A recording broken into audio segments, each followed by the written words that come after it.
What's up, everybody? Welcome back to another episode of Round the Track with the Riders NASCAR podcast, featuring myself, SterlingRider, and always my co-host, Duke Ryder. Hey, what's up, everybody? It's been a while, but we are back. Yes, we do apologize. We normally do it every other week, and we've been busy for the past 4 weeks. But we're here. Everything kind of lined up anyway, with Cup having the week off over Easter weekend. So we had some racing. Not a whole lot on the news side, I would say, unless there's something I missed that you didn't. Well, other than Alex Bowman being back in the car for Bristol, that's pretty big news. As far as drivers, there was Daniel Dye in the process did get suspended for NASCAR and had to go through sensitivity training. He's since been reinstated. However, he resigned his job at Colleague. So they've put Corey LaJoie in that truck, the 10 Ram, for the rest of the year. That's as far as news. That's other than the Chris Gabehart JGR lawsuit that just has little tidbits come out every now and then, kind of juicy.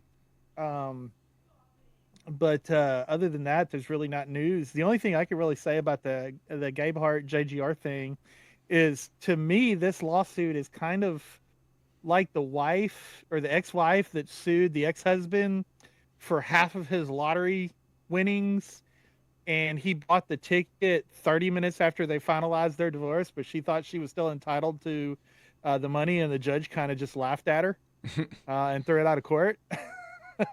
That's just kind of what this lawsuit seems like to me. This just seems like it was a bad breakup. JGR got their feelings hurt and decided to go to court and see if the court could heal their wounds. I don't know. Fair enough. But there's still, there really hasn't been a whole lot of information come out because they're still kind of in the discovery process. So I guess we'll wait and see what happens. But that, as far as news, that's the only tidbits that I can think of. Right. Yep.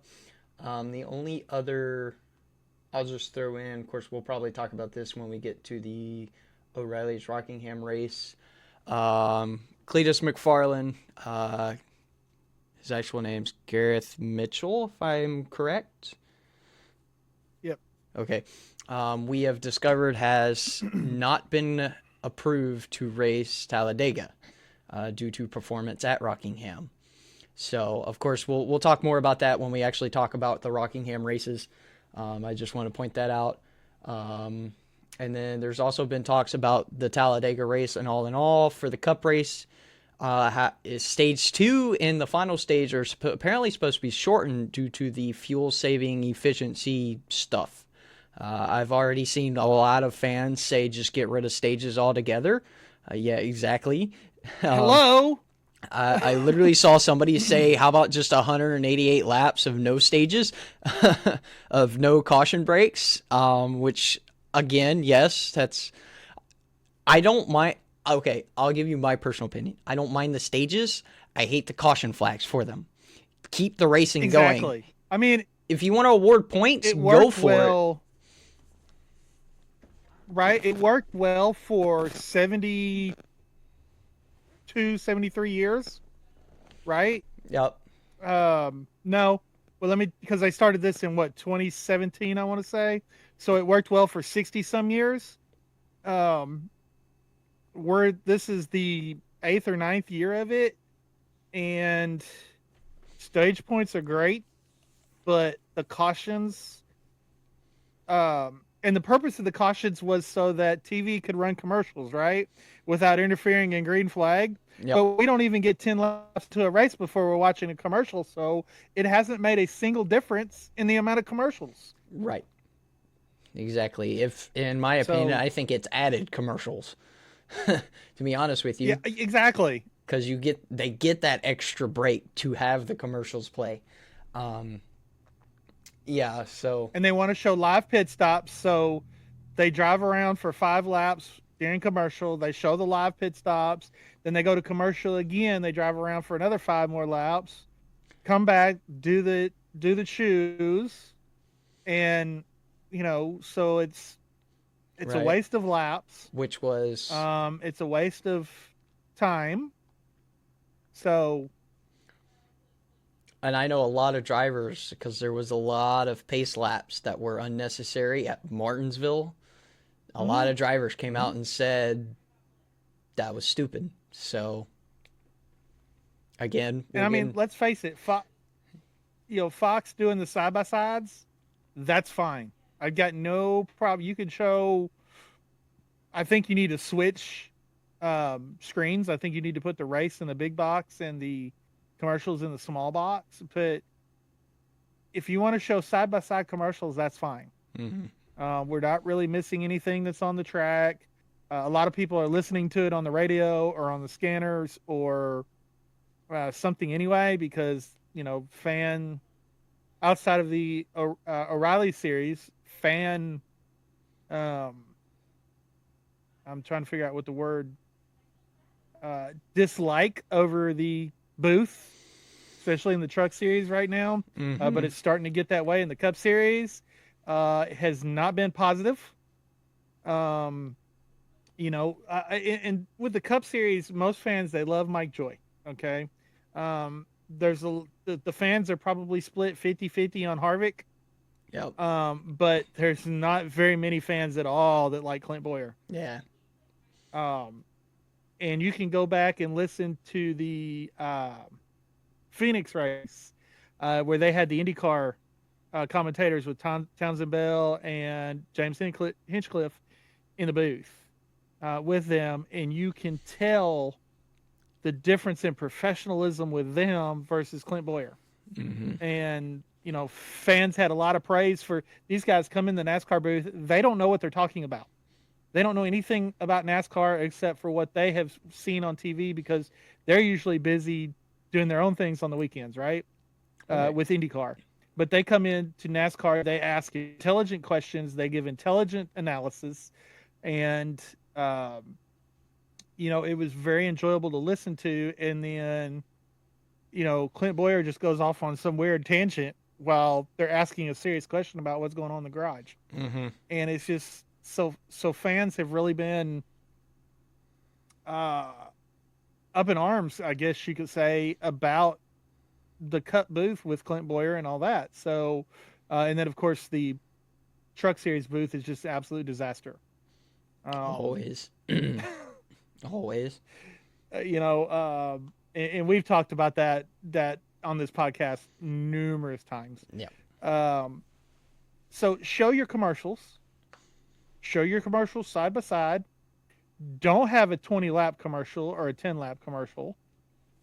Give us 15 laps at the beginning of the race, depending on the size of the track. Give us 15 laps of green flag racing. Say, so for instance, Talladega, or a mile and a half. Give us 15 laps. A short track, give us 25 laps before you show your first commercial. Right. Cut out the stage breaks. If you want to give stage points at lap 60 and lap 120, and then at the end of the race, I don't care. Stage points, I think, are good. I think they're really helping, especially with this new championship format. But I don't think what they're talking about doing at Talladega is going to make a difference. We want to focus, specifically on Talladega. I don't think that's going to make a difference. What would make a difference would be 1,000 horsepower with a restrictor plate like they used to have. Of course, they call them tapered spacers now, but you still need to have the cars going at a speed to where they're on that edge of control. We don't have that right now. So, it is what it is. It's at least they're trying something, though. Right. Yeah. So, Anyways, yeah. But other than that news, as you mentioned, Alex Bowman has been cleared to get back in the car at Bristol this weekend. Good to see him back on his feet, healthy again. I know we were concerned about that. I know we've mentioned multiple times, though, we think we're pretty positive, more like it's probably his last year with Hendrick. Do you want to touch on that? You just want to wait till silly season actually starts? I mean, we've got no evidence of that. Ally really loves Alex Bowman. They support Alex. The problem is you've got three teammates that are championship contenders every year. Right. You've got to perform at Hendrick Motorsports. They've had some great drivers over there, some great guys that brought sponsors with them.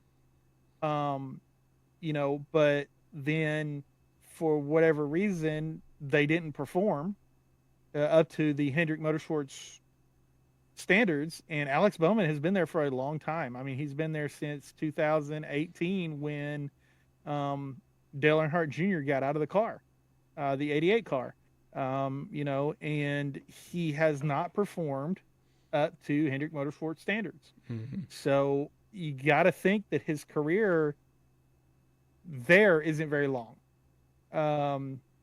very long in the future. I am glad to see that he's coming back. I'm hoping that when he does get to the point of, he wants to step out of the race car on a permanent basis, that he's able to do it under his circumstance, under his ways. I hate seeing, go back to Kurt Busch and even Dale Jr. They had ended their careers early.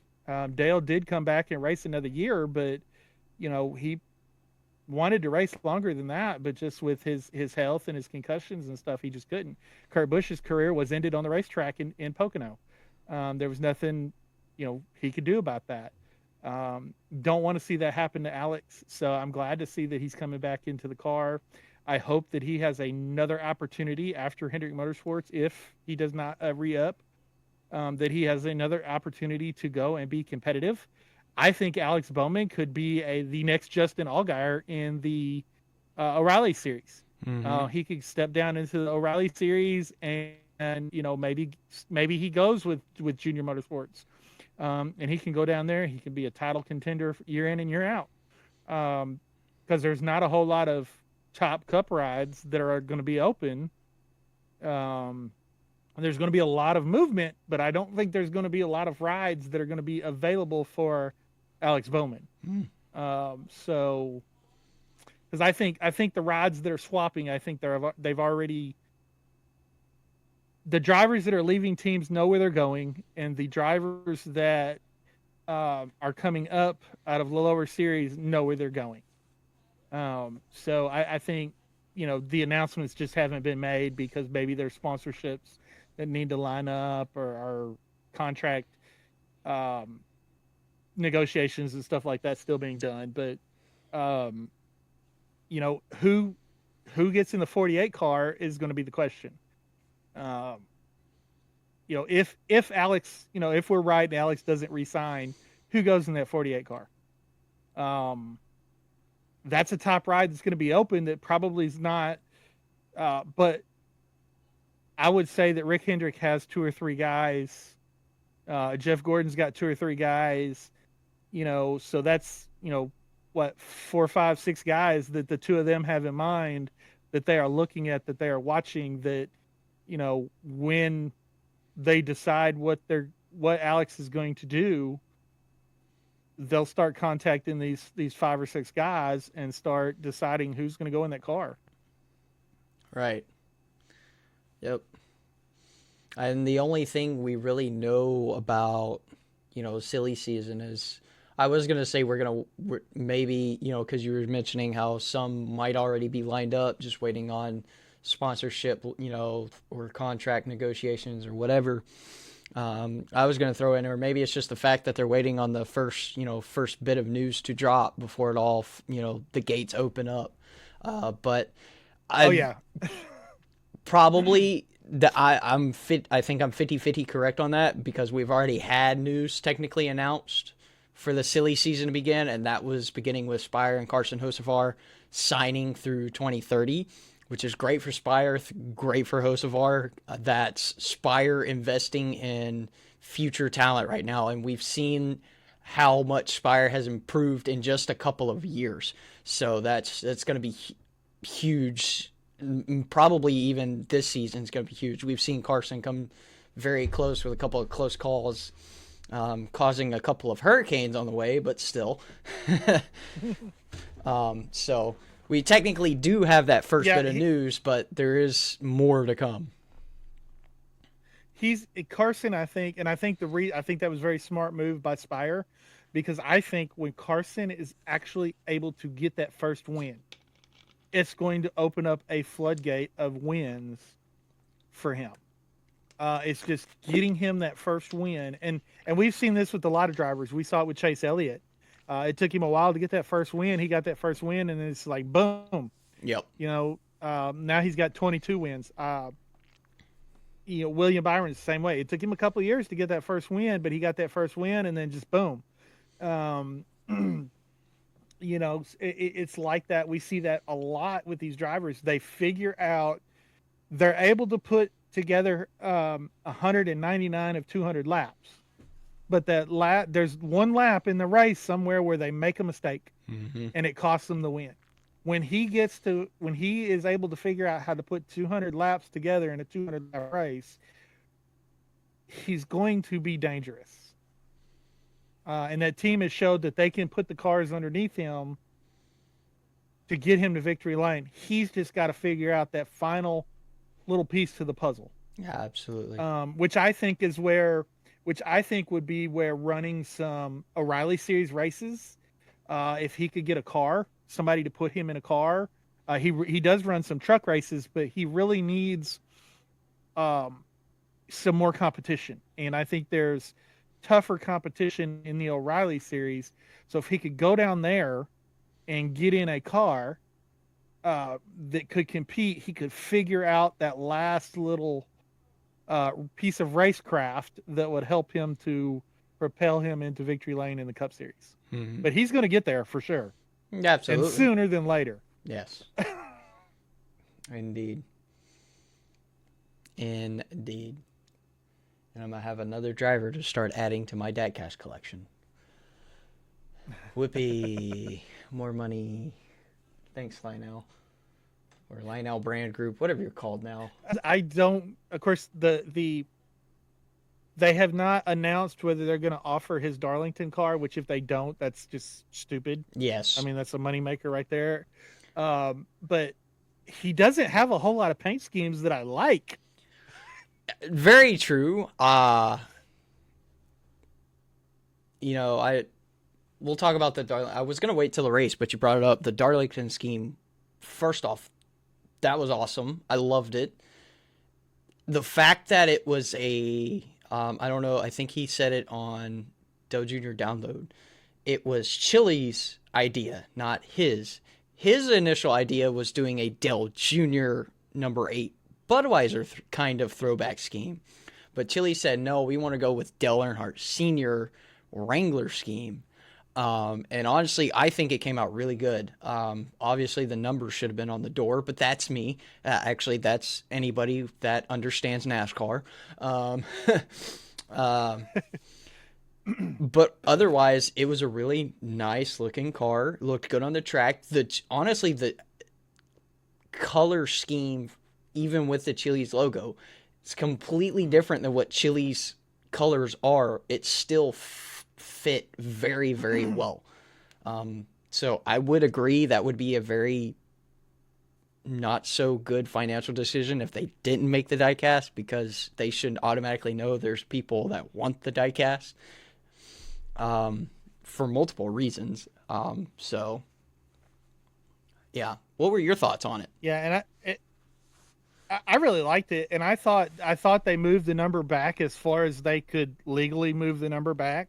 Yep. I'm really waiting for one of these teams to be a rebel and show up at the track with the number door with the number on the door like it used to be. I mean, throwback weekend. I'm just waiting for it to happen. It's going to happen. Yeah. It's just which team is going to have the guts to do it. Now, does that mean NASCAR is not going to make them change it? Who knows? That is some news that we did forget that kind of reminded me. Rob Kaufman is leaving the RTA, and he's the one that brought this crap on us. So maybe we could get somebody in charge of the RTA that will listen to the fans and get rid of this door number retardedness. But the paint scheme was dead on to Earnhardt. I think it was his 81 paint scheme, his 1981 Wrangler paint scheme. It was either 81 or 82. I think it was 81. It was 81. Because 82. Yeah, because 82 he drove for Bud Moore. But, I mean, it was one of the few throwbacks on the track. Yep. It was the sponsor's idea, which NASCAR's argument over this whole thing that I've heard from NASCAR media is, well, the sponsors don't want to change their paint scheme because, you know, it's recognizable. It's not recognizable because there's a different sponsor on the car every freaking week. Mm-hmm. Yep. You know, which is why the number on the car is so important, because the number is what you associate with the driver. It used to be the sponsor and the number. And a lot of times it was the sponsor, because sometimes people would jump teams and they'd take their sponsor with them. They'd have a new number, but they took that sponsor with them. But it's not like that anymore with having a different sponsor on the car every week. The number is what identifies the driver. Mm-hmm. So I don't care about the size of the sponsor on the side of the car. I want the number. I want it in the door center. I want it big. I want it bold, because that's what I'm looking for. I'm not looking for the sponsor.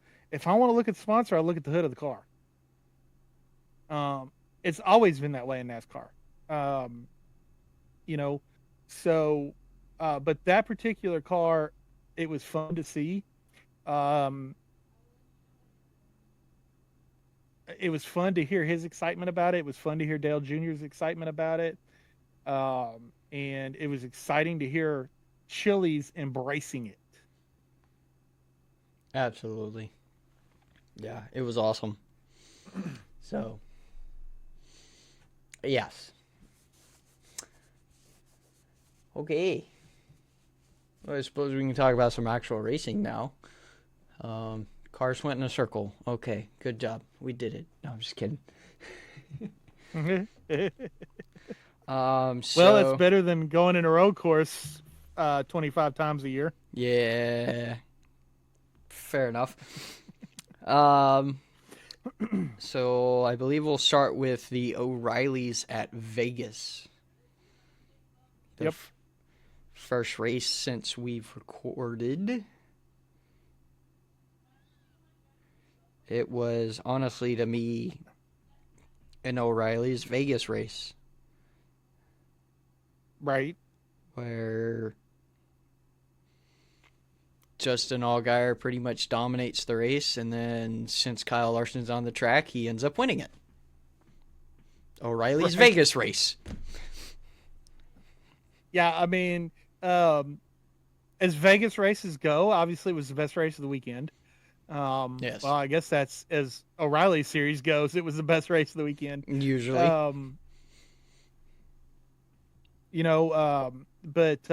Larson winning in Junior Motorsports cars. If you're surprised by that, you must have been living under a rock since like 2021.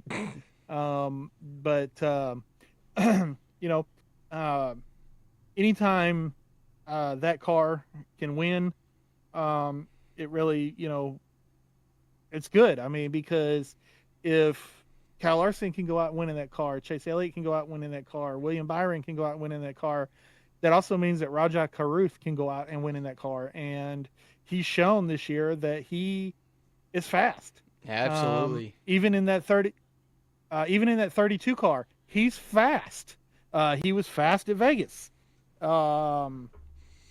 He Let's was see, where did fast at he Vegas. finish in Vegas? Raja Kruth ended up finishing 19th due to I believe a late race, just a little mistake. I think I don't exactly remember what from. Yeah, I want to say you're right, Because but he either way, I was. mean, he was in the top 5 most of the day, top 10.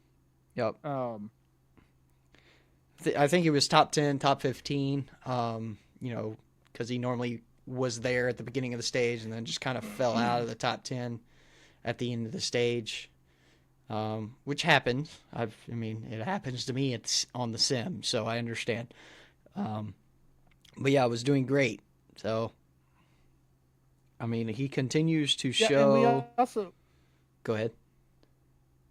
we also have to give Jordan Anderson props, okay, for what he's doing. This is the third team that he's putting on the track full time this year. It's been a part time team up until this year, and he doesn't have a full time driver.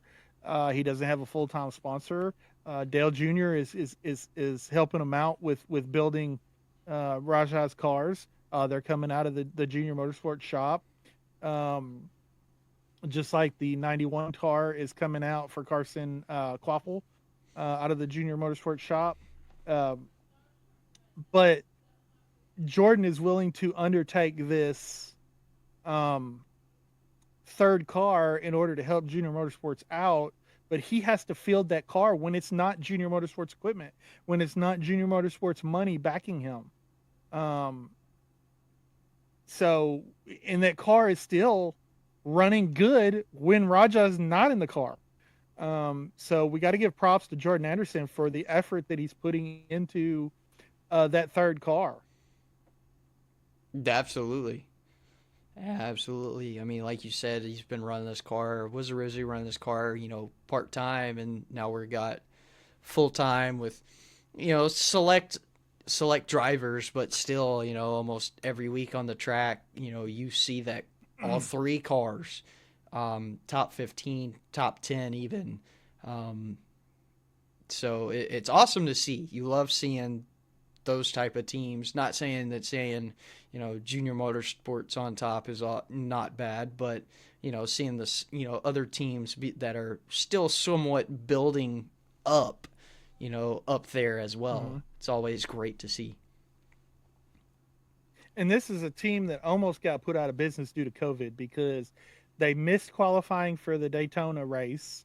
They didn't qualify, and then they struggled qualifying for the races that led up to the shutdown. And then when they came back from that, they came back with that the formula for, because they weren't actually qualifying. They were just putting the formula together for the starting lineups. Well, because of his lack of starts in the series, he didn't make the race, most of the races. So, this COVID almost shut this team down, and they come back in 21 and were able to get the cars on the track, build up to a 2-car team over time. Now they're a 3-car team. And it's a team that I pull for.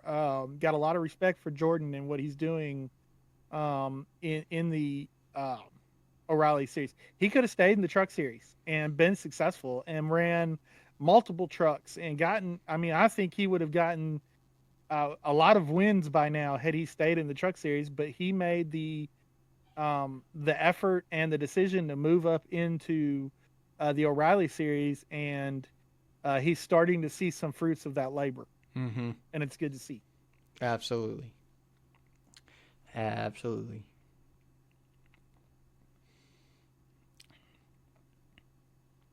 So, yeah, just as we mentioned to wrap up, Justin Allgaier won both stages.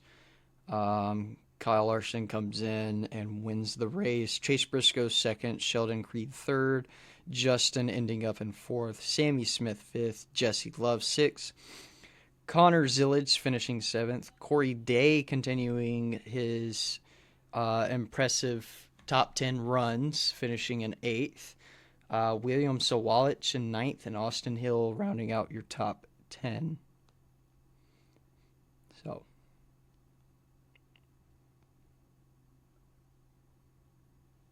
I mean, like you said, it was just a typical Las Vegas O'Reilly's Auto Parts Series race. yep. And honestly, so was the Cup race. To be honest with you, I don't know what to tell you. You're absolutely right. It's just how it felt the whole race. I mean, you had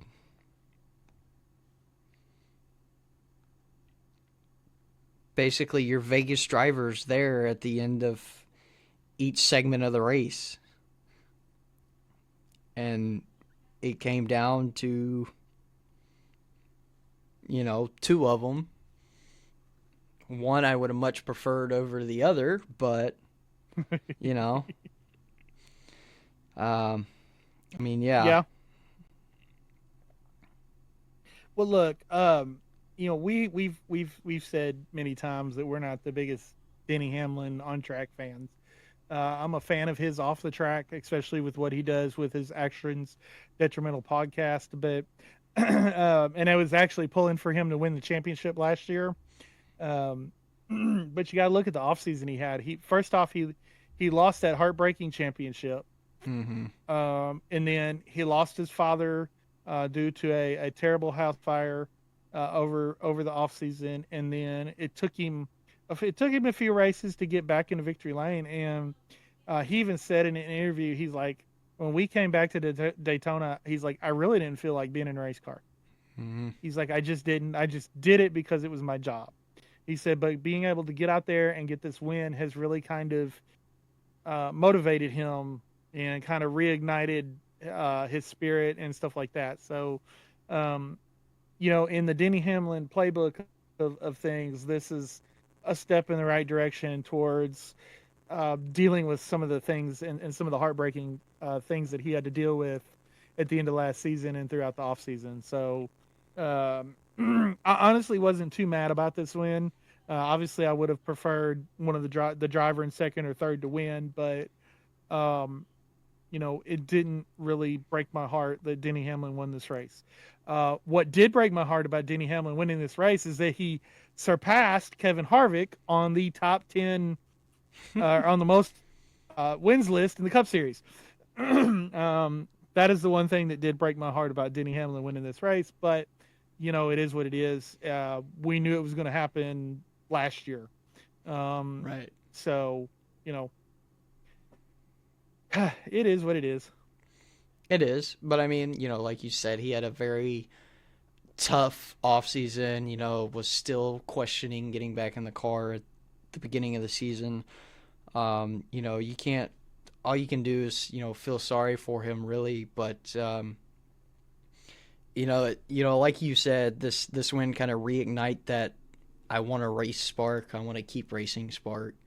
I mean, you saw the emotions during post-race interview of, just all the emotions coming through. And all you can do is just sit there and be like, honestly, you needed this more than anything. So it's always good to see a driver have the breakthrough that they need to continue to do what they need to do for, not just them, but for their team, for their family, and, so on. So, like you said, I wasn't. Yeah, and his mom was. Yeah. His mom and his daughters and all that were at this race, and they were able to come together as a family and celebrate this win. And it's kind of a healing moment for that family to be able to be in victory lane together. Absolutely. So, we had Christopher Bell winning stage 1. William Byron was stage 2. And, of course, as we mentioned, Denny Hamlin winning the race all in all. Again, it's good to see that healing moment with him, the team, and especially with him and his family. So, yeah. I suppose we can move on to Darlington weekend. How do I not have Darlington's? I don't have my Darlington stats. What in the world is going on? I'm gonna have to pull up the NASCAR app. Uh-oh. That's weird. I normally get the stats to have for this, and for some reason I did not get my Darlington stats. That's just weird. Whoopsie. Not that the truck race is hard to talk about.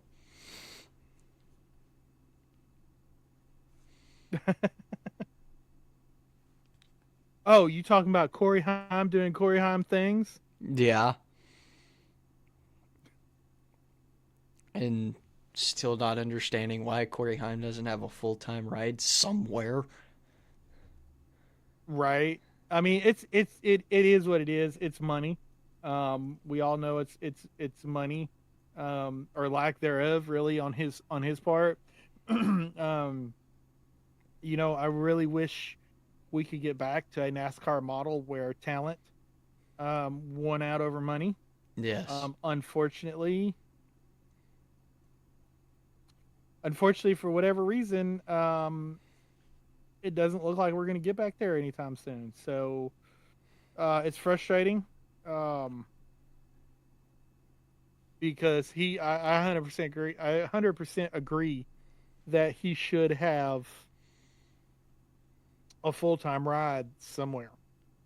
So, and we'll talk a little bit more about Corey after when we talk about Rockingham.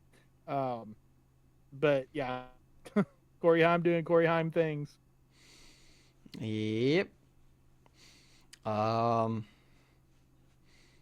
really don't think there's much to take away from the truck race. It was a typical truck race at Darlington, really. I mean, it had its cautions, it had its normal-ish leaders, had its very normal, extremely dead and boring booth broadcast. I will say this though, and I know we've talked about this several times over the past year or so, but truck racing has gotten a lot cleaner. Yes. And Darlington was not the wreck fest I expected it to be. It was a lot cleaner than yeah, they still had issues, but it still wasn't as bad as we would come to expect from the truck series. They have cleaned it up a lot over the last couple of years. I agree. And honestly, I mean, I think that just comes from most of the field now having that track experience. Because a lot of these guys, I mean, there are a couple of rookies. I mean, not that many, but there are a few. But, 95-ish% of the field now has a year or two of track time in these trucks. And that's what's going to help you the most is actual track time. I mean, you can sit on the simulator all day with on iRacing, but you're still going to be missing something than being on the actual track and the actual truck.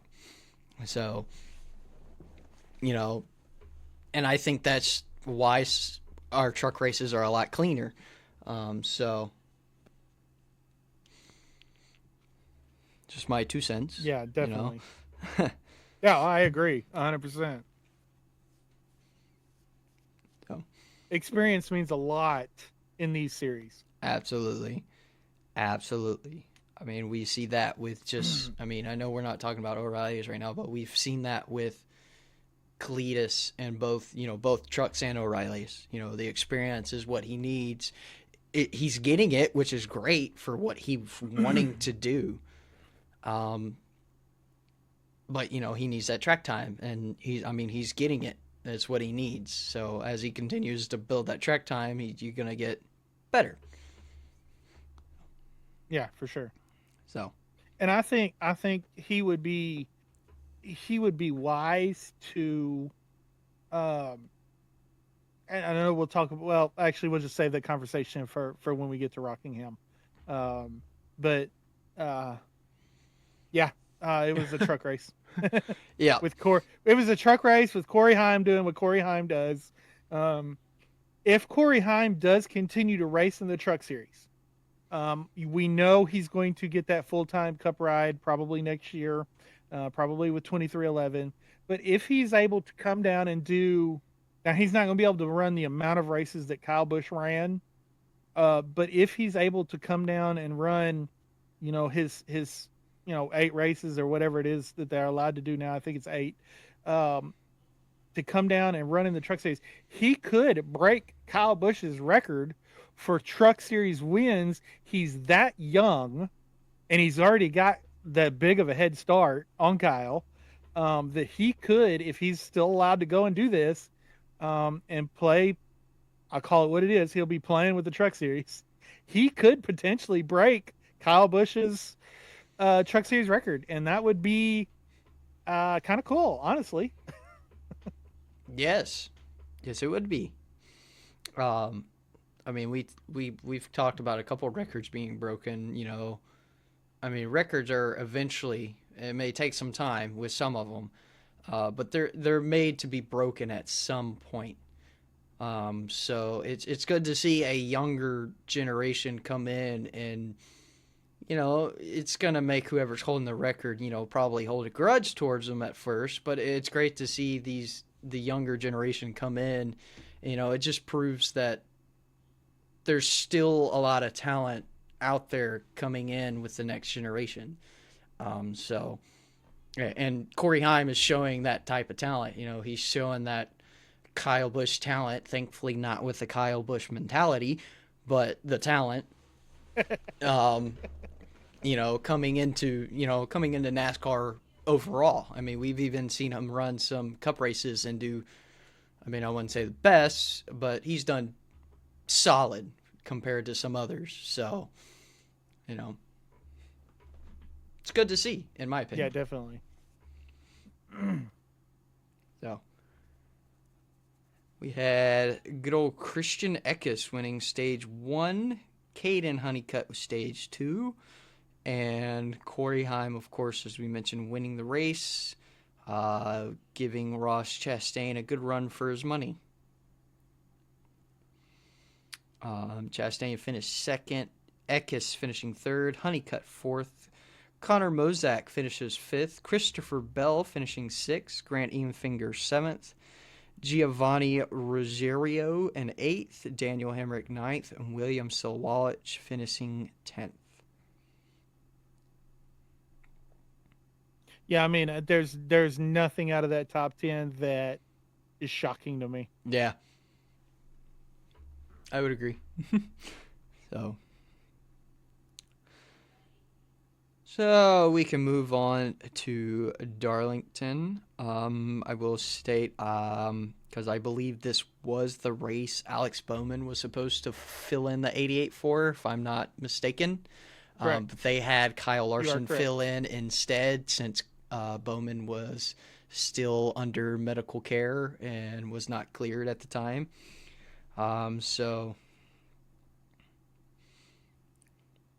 once again, yeah, and I'm just gonna call it the No App series. I'm sorry, O'Reilly's is just, we're gonna call it No Apps. No apps. And we're not talking about app. We're not talking about or well, I guess it would be Chili's, since Chili's is in the sport. We're not talking about Chili's appetizers. We're talking about the NASCAR O'Reilly's Auto Parts series. We're not talking about what I yell every time we go to a restaurant. No apps. He's not wrong, by the way. He does say that at almost any restaurant we go to. But yeah, again, when we talk about Darlington and we talked about, Corey Heim doing Corey Heim things, when we talk about Darlington in the No App series, we got to talk about Justin Allgaier doing Justin Allgaier things. Yes. Because this is one of his best racetracks. Absolutely.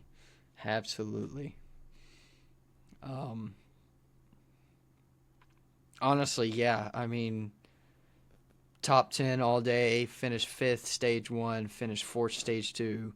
Ends up winning the race and getting the Xfinity fastest lap.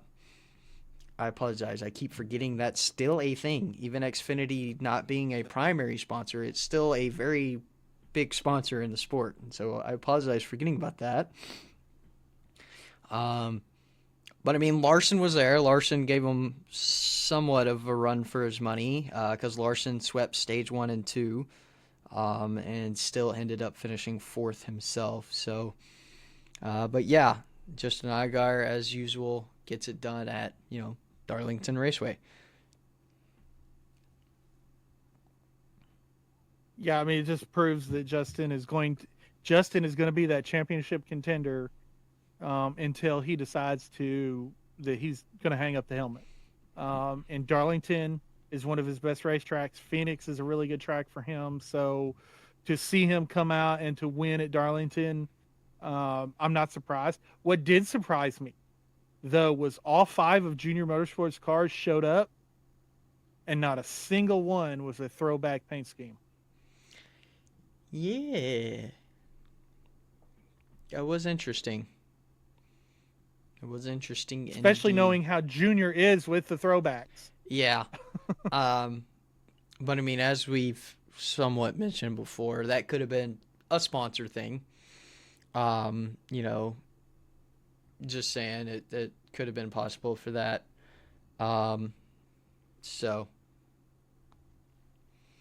I mean, yeah, it sucks. I wish throwbacks were still like kind of a very popular thing. I mean, it's still a thing, but it's not as popular anymore, which sucks.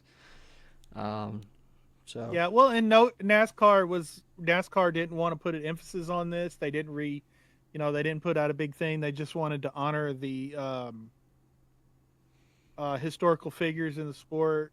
Instead of doing the throwback weekend, it's not an official throwback weekend anymore. But I really didn't look at it as an official throwback weekend when they moved it off of the Labor Day weekend race anyway. So, maybe if they do it again, we can go back to that Labor Day weekend because we're not having to worry about the playoffs anymore. Yes, it's the chase. But it's not the full season. But, if we're going to do it, let's do it right and move it back to where it originally was anyway. Yeah. But I mean, the paint schemes don't affect the on-track, activity. And again, this was the best race of the weekend. Of course. Excuse me. It always is. Yeah. Allgaier finishing, winning the race. Brandon Jones finishes 2nd. Christopher Bell finishes 3rd. Kyle Larson 4th. Carson Kvapil 5th. Corey Day again with a impressive, top 10 runs, finishes 6th. Sheldon Creed 7th. Parker Retzloff with a great finish, finishing in 8th. Sammy Smith 9th, and Sam Mayer rounding out your top 10. Yeah, I mean, obviously the two big mentions, Corey Day, Parker Retzloff, that's great for both of them, especially being Darlington, one of the trickiest racetracks of the season. I'd say that's well done. Oh yeah, for sure. Especially, Retzloff, he's not with a top tier team. I mean, he's with a young team. And we mentioned Jordan Anderson. Well, I mean, the team that Retzloff is with is again, it's a young team, and they're performing. And not every week, as you would expect a top tier team to do, but they've got to build on something, and this gives them something to build on. It also gives him an opportunity to go out and to show that, hey, I can do this, because Darlington, you mentioned it, it's one of the toughest tracks on the circuit. So if he can go out and do that at Darlington, he could go out there and do that at Kansas, at Chicagoland, at Las Vegas, at some of these other tracks, and that's just going to help the team get better. Right. Absolutely. So now I suppose we can move on to the Cup race. I mean, come on.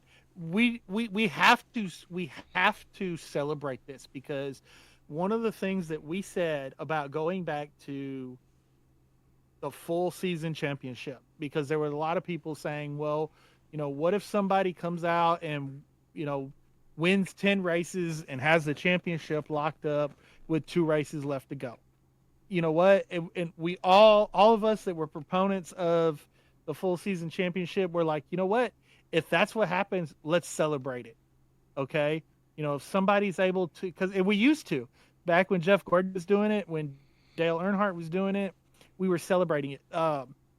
When Ryan Newman would go out and win 8 races and not win the championship, it was heartbreaking. When there was one year Rusty Wallace won 10 races and finished second in the championship.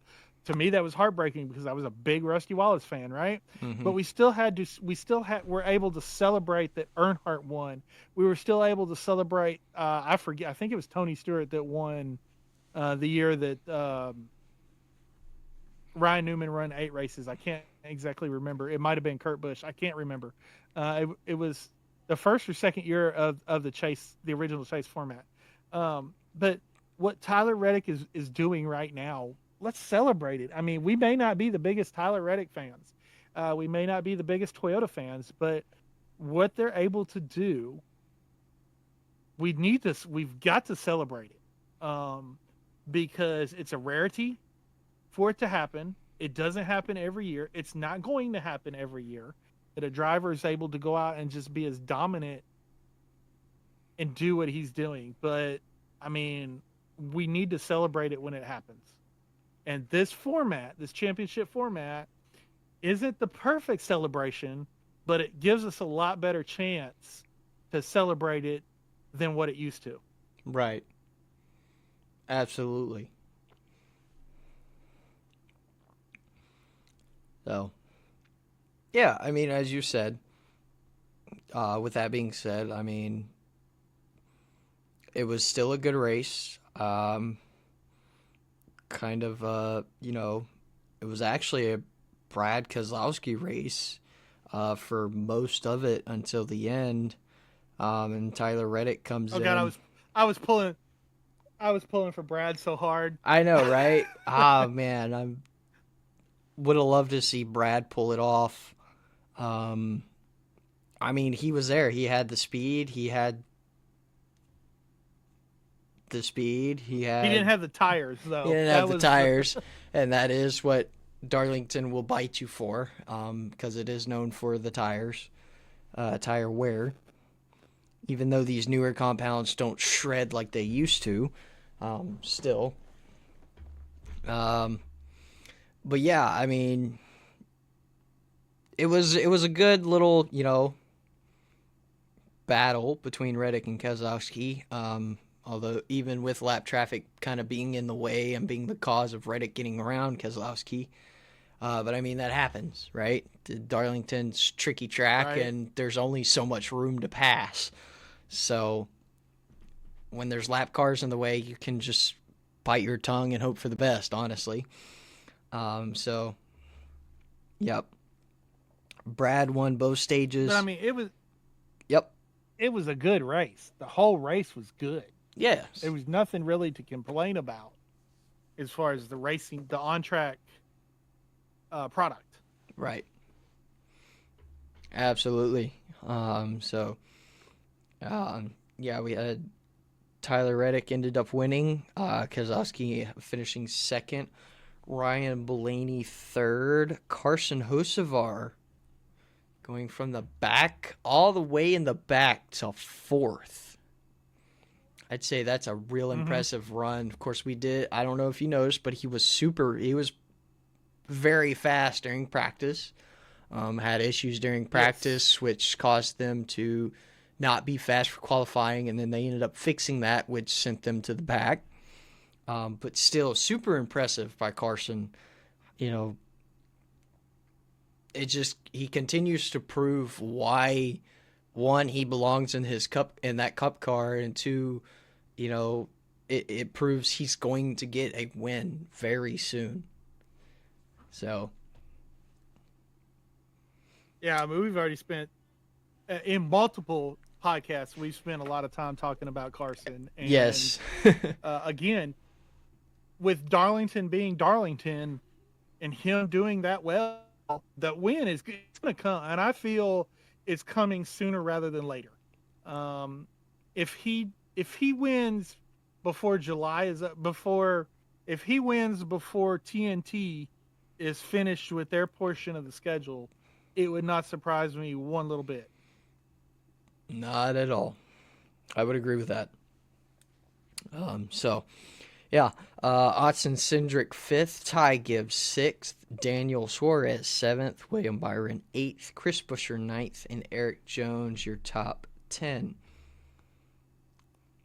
Who had fastest lap? Bubba Wallace, who was up front for a good amount of the day until there was an issue. Which sucks. Because he was actually doing well until that issue. Which I forget what the actual issue was for. Yeah, and he's one of those guys that he's got to stop driving with emotion. He's got to start being a little more clear-headed and making a little bit better decisions on the track. We'll talk about him more when we get to Martinsville. But he's got, and we've seen Bubba win a couple of races. I think he would have had a lot more under his belt. We talked about Carson needing that one little piece somewhere, where he's getting 199 out of 200 laps, perfect, but that one mistake. And Bubba's the same way. He can put a race together for 199 laps, but somewhere it could be on lap 25, it could be on lap 50, lap 60, somewhere in that race, he makes a mistake that costs him an opportunity to win. Yep. And he's got to clean up the mistakes, just like we talked about with Carson. He's got to clean up the mistakes, and then we could see Bubba up there, because he's second in points. So, even after Darlington, he was second in points. So, he's got the talent. He's just got to be more consistent, and he's got to stop making these mistakes. Yeah. Absolutely. So, yeah. Martinsville, the first short track of the season. The good old paperclip. And again, we talked about Darlington and Justin Allgaier doing Justin Allgaier things. He goes to Martinsville and just backs it up. Yep. Absolutely. Although he did have a little bit of competition this time. Not that I'm saying he did. Not that I'm saying the series doesn't have competition at all. He just had a little extra competition this time, because he couldn't run. He didn't exactly run away with it. One of the facts being Lee Pulliam in the field, filling in that number 9 junior motorsports car. Great to see that. You always love seeing you always love seeing those short track veterans, get a chance in these higher series,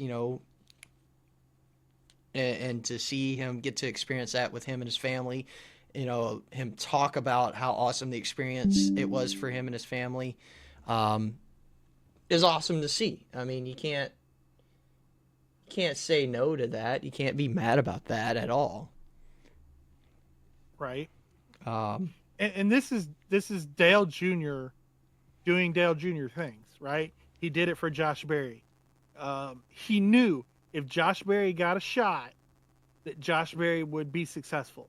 And he was able to give him a part-time shot. Well, that part-time shot, he was able to impress enough that it gave him a full-time shot.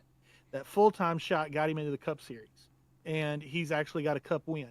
So this is Dale Jr. doing what Dale Jr. does. We've seen what he did with Connor Zillage.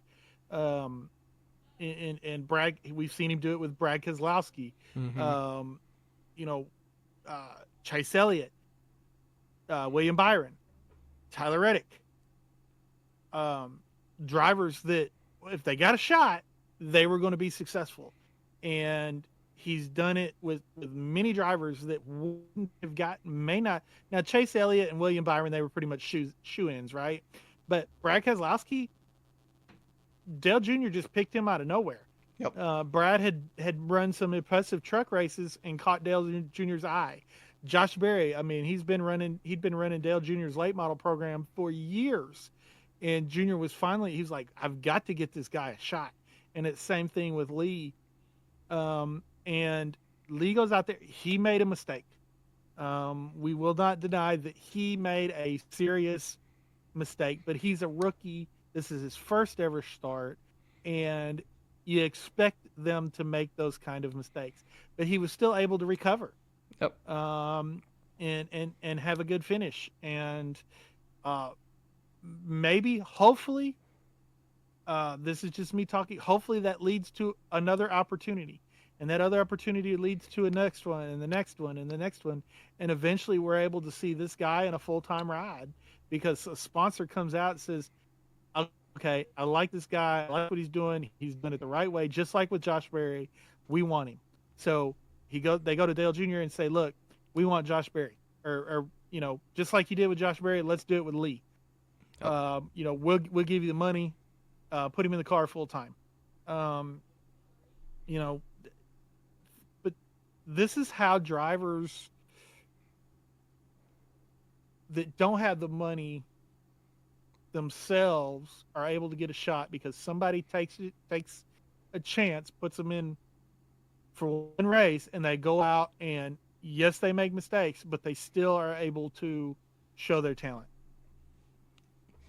Absolutely. And that's what Lee exactly did. You know, he went out, he showed he was good, led laps, made a rookie mistake. It's going to happen, but still recovered and finished fifth, finished in the top 5, which is impressive, you know. Even if you consider how very late in the race the rookie the mistake was, you know, to recover from that quickly at the end of the race and still have a great finish is amazing. I mean, that just shows the skills and talent this guy has. So, and you love to see it.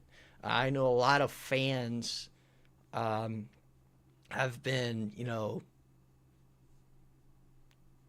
trying everything they can to try and, you know, persuade Junior. And I know it's more of a sponsor thing, you know, but persuading, you know, for Lee to have that full-time ride or even just more races in the car, you know. So he did what he needed to do. I would say he went out, he impressed, and he finished well. You know, that's the best you can do. So, yeah.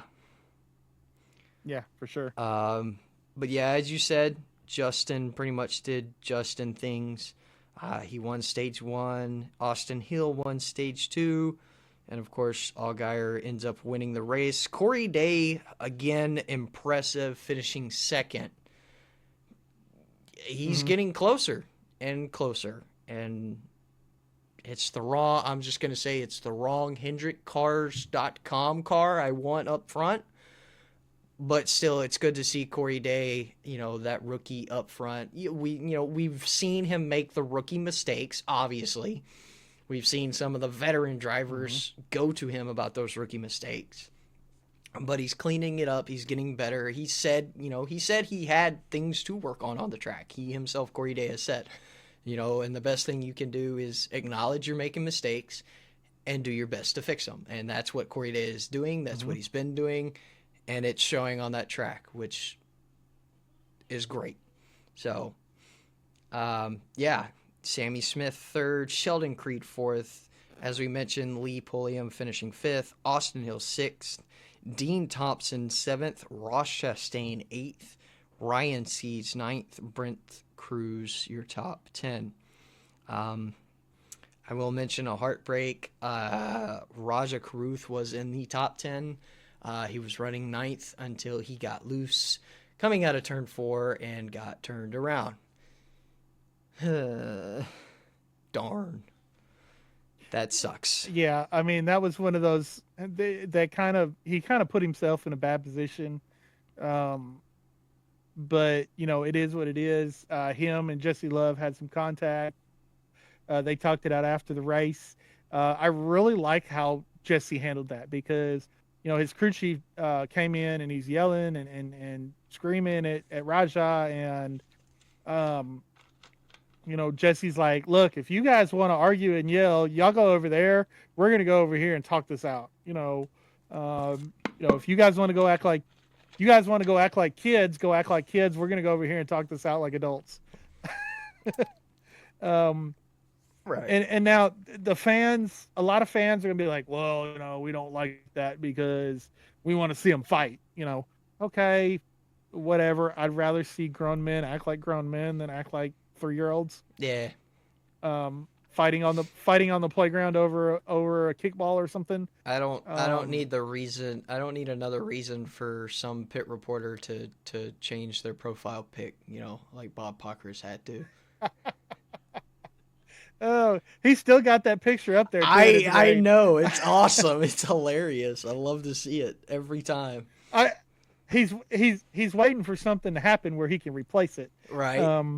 So something big's got to, if you want Bob to change his profile picture, something big's got to happen. Yeah. Yeah, but I mean, that shows, as you're saying, that's just showing the maturity of Jesse Love. I mean, he's been in the sport long enough to know how things should be handled, is a champion, and he now has that championship mentality, which, I would say is more serious than some of the other guys. Same with Justin. Justin has that championship racer mentality, which, it's respect. If there's an issue, you talk it out like grown men. You don't yell at each other and start throwing your fist. So, I mean, Jesse is showing that, and you like seeing that, Some people may want to see fights, but I'd rather see grown men be grown men and talk things out. Yeah. Now there is, I've always been a proponent of, I think that there should be a ring set up next to victory lane. And if two drivers have a problem and they want to fight it out, they go put on the gloves, they go put on the headgear, and it's on TV and they fight it out. I mean, put a referee in there, and if somebody loses a tooth, they lose a tooth. I mean, but hey, if you're going to use it, because NASCAR is going to use any kind of fights or disagreements or wrecks or anything like that to advertise the next race, okay? They will fine the crap out of you. I think, $75,000 is a going rate now for a fighting fine. Yeah.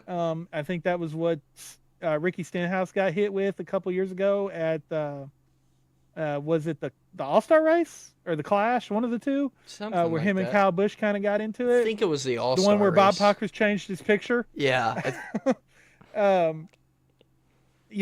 Okay, well, you know what? NASCAR, take the fines out of it, set up a ring, let them go at it. Then you got your marketing material right there. Yeah. NASCAR Fight Club. I love it. It's a great idea. The only different rule of this is, because the rule of Fight Club is you don't talk about Fight Club, right? Right. The rule of NASCAR Fight Club is it's going to be everywhere. Every time you go to this race, you're going to see NASCAR Fight Club from the previous year years. Every true hardcore NASCAR fan must like and repost said fight video. It has to be right? everywhere. Yeah. Yes. Everywhere, yes. And that includes the NASCAR media. They have to post it. Yes. Yes. Absolutely. I would enjoy seeing something like that. And I mean, Martinsville and Bristol are the two perfect places to have that. Yes, exactly. Because that's where most That's where most contact happens. Maybe Talladega and Daytona for some of these drivers making some of the stupid mistakes that they make and wrecking the field. Mm-hmm. But I don't know, because then it might be like a 25-on-1. You might not want that at Talladega or Daytona. That's a good point. That's a good point. Oh. Yeah. We can have gauntlet matches, though, I guess. Yeah, some of those people wouldn't make it past the second person.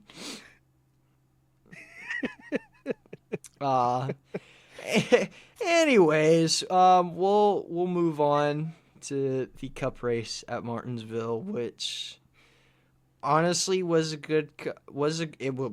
great race in my opinion. But it was mostly a Denny Hamlin at Martinsville race, which is kind of odd at the same time because we're used to it being a Hendrick Motorsports Martinsville race. One of the three drivers being, leading the laps there. Denny's normally near them though, so that's why I say Denny, Hamlin. Hamlin sweeps the stages, but of course we get, the one oddball strategy. Alan Gustafson had Elliott come in to do a two pit stop strategy during that final stage, and it somehow worked out. And they were able to get in victory unlike lane. a lot of the times where he's tried to pull a strategy that was different from everybody else and it's backfired on him. So, yeah. He was kind of owed this one. Yeah, I would agree. I mean, it worked out. I would say mostly because of some cautions that came out, of course. And then it was nerve-wracking to watch, of course, there for the last, 20 laps. Because Hamlin was gaining, Hamlin was falling. Hamlin was gaining, Hamlin was falling. And it's like, can we do more falling and less gaining, please?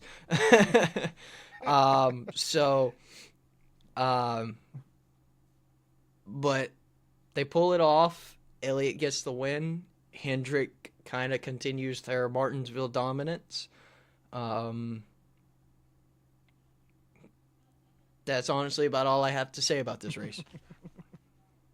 Yeah, you remember what I texted you after the race, though? No, I can't. About this being Chase Elliott's ugliest paint scheme in the world. Yeah. Oh, this is the one he gets a win in. Because it's the UniFirst paint scheme. Yes. Yeah. Yeah. And then you responded back like, "Well, I guess I finally have a reason to put it in my collection." Yeah. I think it would be the second one I have in my collection. The first one being his All-Star win because it was a UniFirst car, which is when they decided to try the underglow and to have the numbers near the rear wheel. Looks even stupider than the number being forward. So, yeah. I have to say though that underglow thing was cool. That was cool. Absolutely. The only problem with it is it was at Bristol, which is one of the most well-lit tracks for night racing. So it was really hard to tell. Had they run it at a Charlotte at night, it would have been great. Yeah. I think it's something, I think if they wanted to do a night race at a track, that would be something maybe to try again. I think that would be cool at the right track. Yes. At night. Absolutely. I would agree. I would love it. I wouldn't mind seeing them try that again. I actually saw that on my Twitter feed earlier today. Somebody asking, "Hey, who remembers when NASCAR tried the underglow?" I was like, I remember that. Yeah, and they showed the one that I saw was Kurt Busch doing burnouts on the Vegas Strip, and how well they had it lit up on, because the whole underneath of the car, not just under the rear. The rear was lit up. The whole underneath of the car was lit up, and the smoke was just. I mean, the tire smoke was awesome doing the burnouts. Yeah, and the car looked really, really cool. I agree. So, yeah, Martinsville. Hamlin sweeps stages. Elliott gets the win. Hamlin finishes second. Joey Logano, bad luck turned good somehow. Boo, finishing third. Ty Gibbs fourth. William Byron fifth. Ryan Blaney sixth. Christopher Bell seventh. Austin Cindric eighth. Kyle Larson ninth. And Josh Berry, your top 10. I will say Josh Berry was up front for a lot of the race, which was awesome to see. That was his Yes. short track knowledge coming into play. So that was good to see him up front, up towards the front for most of the race. You love to see that. Huge shout out to SVG Shane Van Gisbergen, finishing 11th. He's starting to figure out these ovals, and when he does, and he starts running consistently top 10, and then he starts running consistently top 5, he's going to pull off a win, and it could happen this year. That's just how much better he's getting on these ovals. Yes, indeed. So we cannot talk about Martinsville and not talk about Bubba Wallace losing his mind, getting very upset, and wrecking the field, including himself. Yes. Which was weird when they interviewed him, because he was like, I just went in with too much heat. I didn't realize the field was going to stack up that much. And it's like, but you did, because it's Martinsville. And it was like 10 taps. It was like 10 taps to Hocevar's back bumper. Obviously, you should have used your brake a little more, man. Yeah, I mean, it was 100% intentional. I don't think the I don't think the outcome was what he was going for. I think he was just trying to bump Carson up out of the groove so that he would get passed by a bunch of cars. But he did go in a little too hot for even that, and spun himself. But we talked about the first rule of Fight Club is you don't talk about Fight Club, right? Well, the first rule of racing is you don't wreck somebody and wreck yourself at the same time. If you're going to wreck somebody intentionally, you cannot take yourself out. And that's exactly what Bubba did. Yeah, you see more often than you would think. So, yeah. Yeah, I mean, it was just bad move on Bubba's part. Yes. I would agree. I would agree indeed. And it killed his point standings. He fell from second to 11th in the points. Now, granted, there's a tie from I think it's 7th through 11th. They're tied. But still, I mean, he's got a lot of drivers now that he's tied with that are going to run better than him at a lot of tracks. Yep. And so you were close. It's 8th through 11th, which is Keselowski, Larson, Buescher, Wallace. So, again, as you state, those 3 drivers run better than Bubba does at a good amount of tracks. So. Yeah, because, I mean, Kyle Larson's going to win. I mean, no doubt about that. Brad's been up front a lot this year. Chris Buescher, he's one of those. He could pop off 2 or 3 wins at any point in time. Mm-hmm. We've seen him do it. So, yeah, you don't want to put yourself in a position like that if you don't have to. And he, again, I mentioned earlier, he's got to not race with emotion. Yes, you can be upset. Yes, you can vent. you don't necessarily have to press that microphone button to vent, but you cannot wreck somebody and wreck yourself and half the field. Yeah. Just because he went 3 wide on you and rubbed you the wrong way. You just can't do that. Yep. I would agree. Excuse me. So. Well, that wraps up Martinsville. Yep. Now all we got left is good old Rockingham.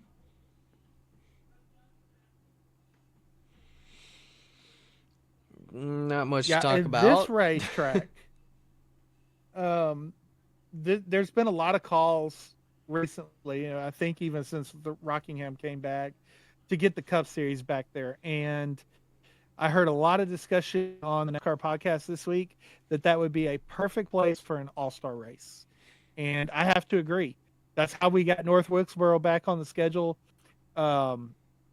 So let's run Rockingham as an all-star race for a couple of years. Hopefully by then we've got the Nashville Fairgrounds back where we can start getting some truck Xfinity races there, no apps races there for a couple of years, and then we can get cut back there, maybe as an all-star race. Who loses a race, because somebody's going to have to lose a race because Dover's going to want their date back, right? Right. So who loses a race? I really don't know who loses a race here. Personally, I'm going to take out Phoenix, but I understand that cuts into the West Coast. And NASCAR is not going to want to remove a West Coast race. I mean, we've already lost a couple of tracks over there, but we're bringing Chicagoland back. Hey. Let's find a road course that we're not running, that we don't want to run, that we can get rid of. That's what I was about to say. I say we take a road course out and put an oval race in. So yeah, that's my 2 cents on Rockingham in the Cup Series before we get into the weekend's events. But I gotta say, I was impressed again with the truck race. Mm-hmm. It was fairly clean, especially with all of the lap traffic that they were having to deal with the entire race. Mm-hmm. Again, Corey Heim doing Corey Heim things. He's run 2 less races than everybody else, and he's tied for the points lead. Yes. Yes, he is. With the truck that he won the championship with last year. Yep. Is who he's tied with. Interesting. Very interesting. I mean, unfortunately, due to NASCAR's rules, he's not eligible for the playoffs. Even if he, or for the chase, even if he raced the rest of the season in the Truck Series, because he missed those 2 races by not having a ride, he is not eligible for the chase. And that's kind of stupid, but it is what it is. Yes, and yes. I agree, and I agree. So, yeah, I mean, like you said, Corey Heim doing Corey Heim things at Rockingham, sweeping both stages and wins the race. As you said, good racing all in all. A lot of, even with all the lap traffic, we saw multiple battles going on that ended up 3 wide because of lap traffic. So, yeah, good race. Besides the booth being the booth, Corey Heim won. Also had fastest lap. Caden Honeycutt second. Lane Riggs third. Stuart Friesen fourth. Grant Eamfinger fifth. Tyler Ankrum sixth. Corey LaJoie seventh. Ty Majeski 8th, Jake Garcia 9th, and Cole Butcher your top 10.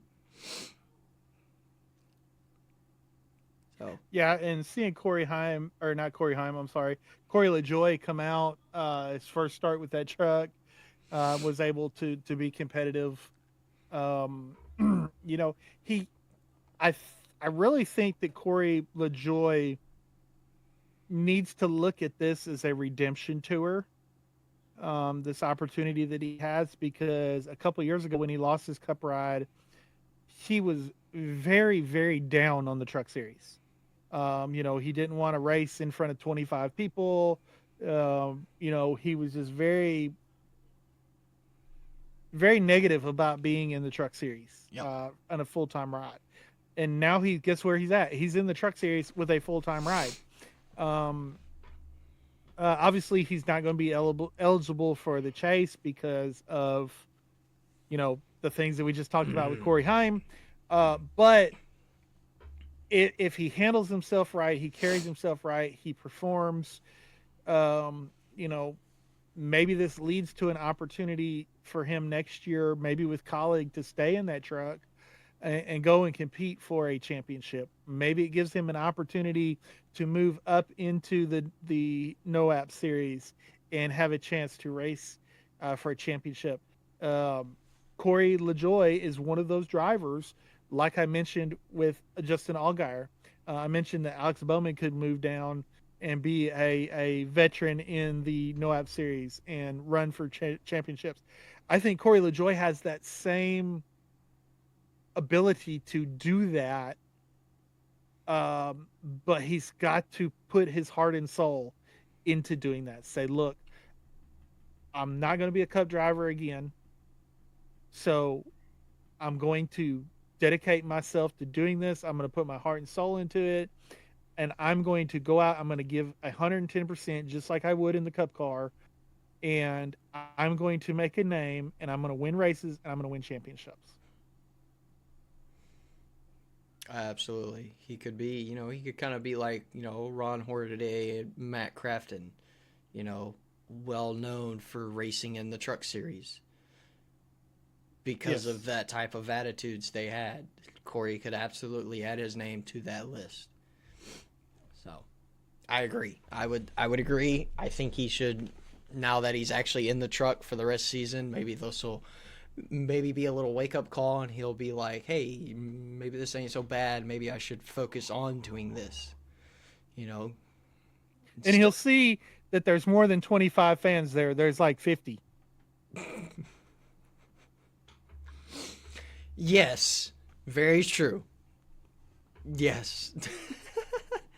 And you mentioned the booth, and I know we've harped on this, but I think, this is just my opinion, you look at the ratings that come out every week.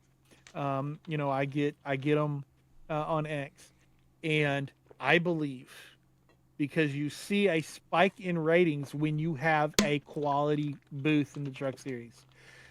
I believe that the booth is hurting the ratings for the Truck Series. I really, really do.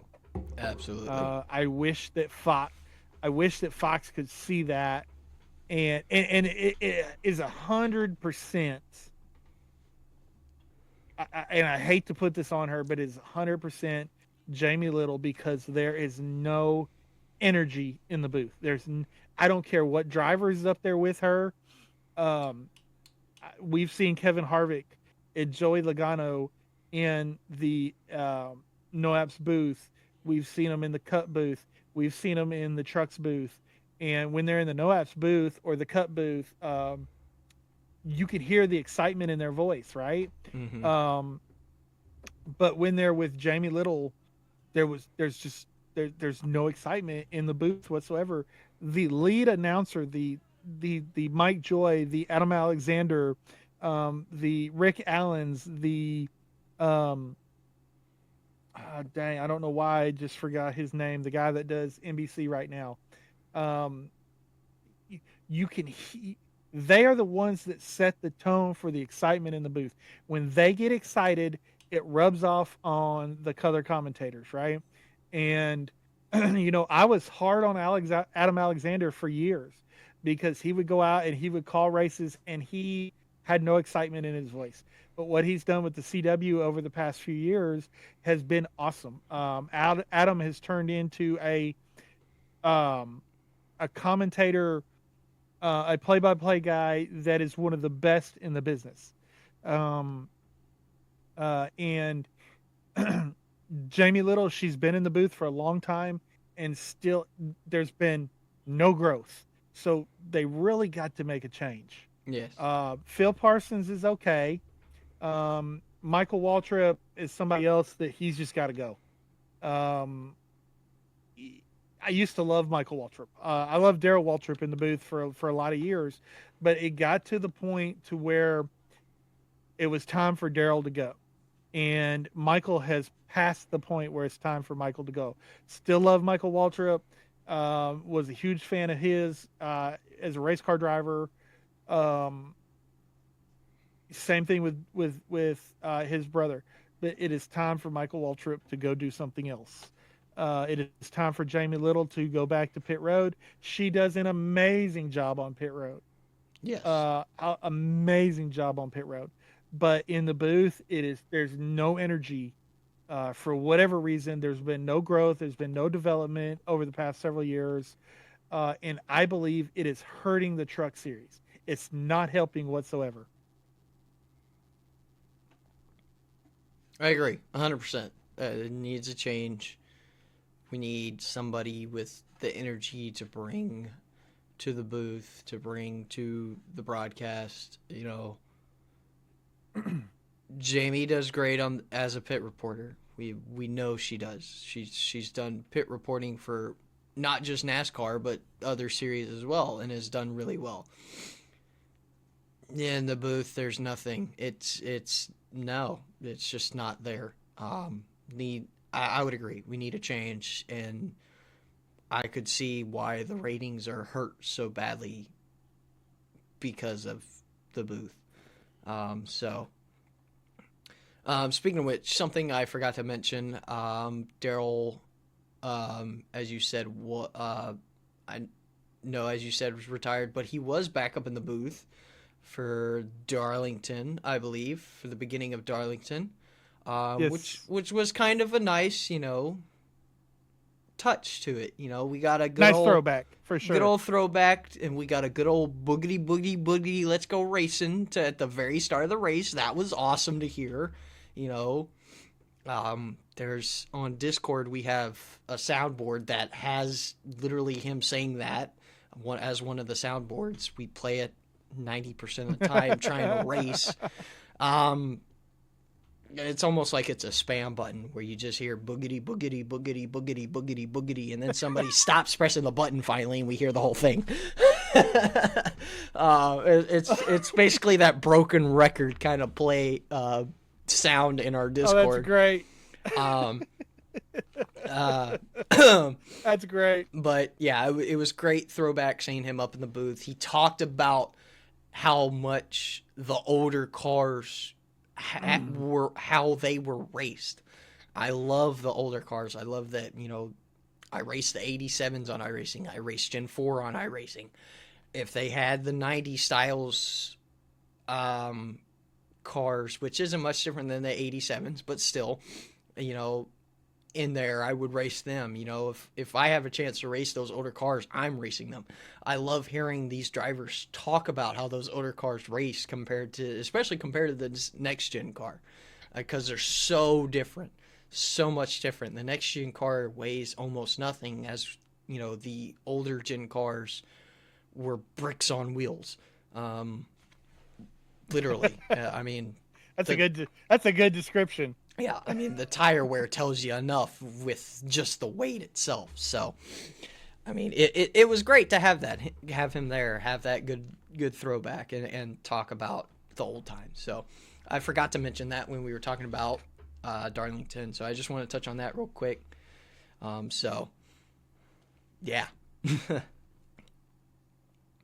Oh yeah, that was a lot of fun. But yeah, something's got to be done with this truck booth. if they want ratings to be successful, they've got to do something. Absolutely. And what they're doing is not working. Absolutely. Yep, I would agree.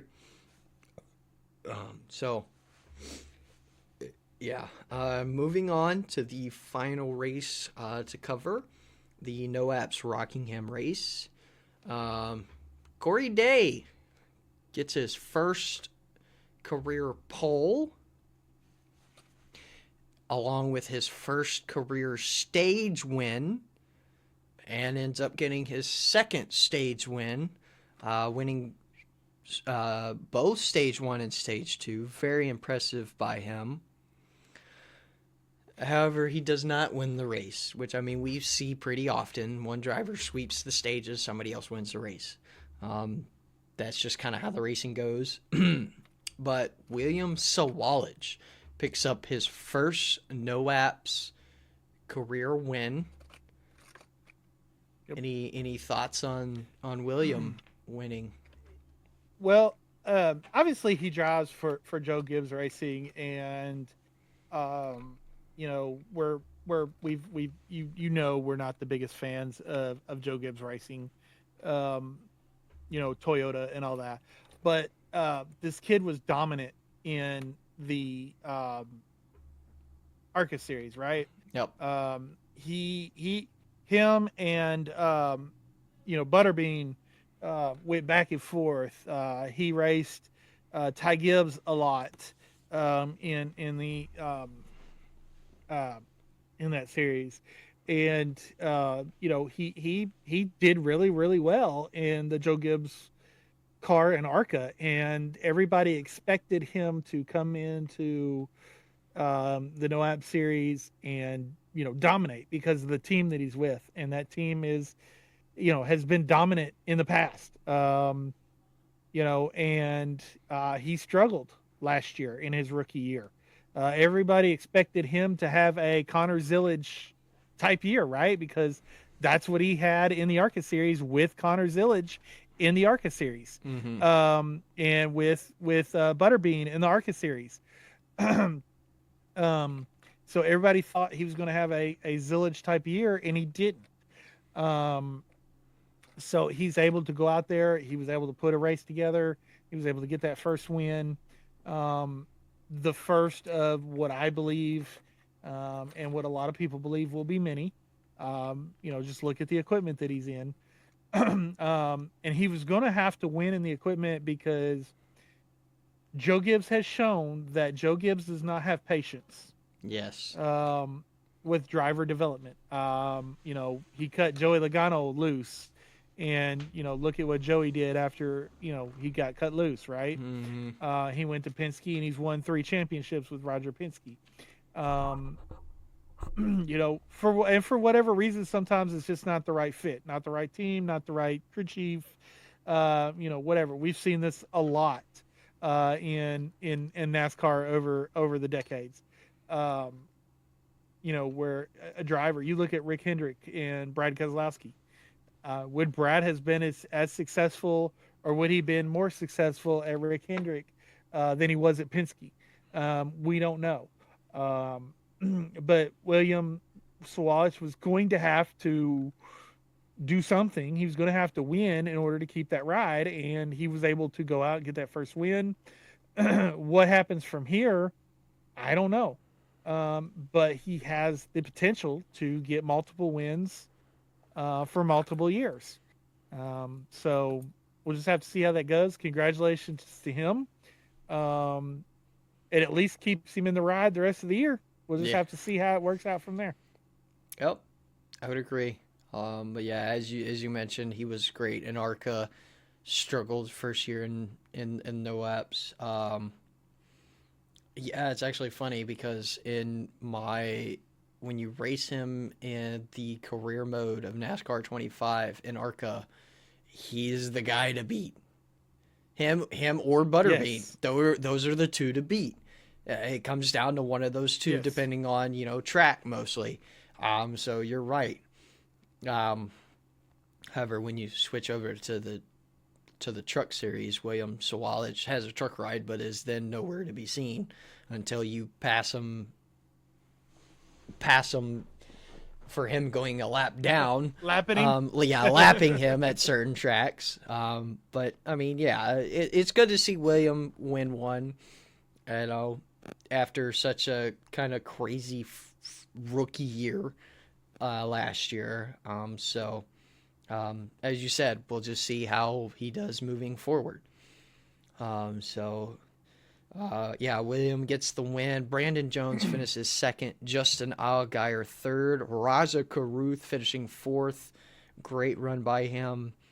Carson Kvapil fifth. Sheldon Creed sixth. Taylor Gray seventh. Parker Resloff again with an impressive run, finishing eighth. Ryan Siege ninth. And Corey Day continuing his lovely top 10 streak. And who had fastest lap? I have no idea. Wins just around the corner for Corey Day. Let me look and see if I can find out the fastest lap. I'm going to have to pull up. Let's see here.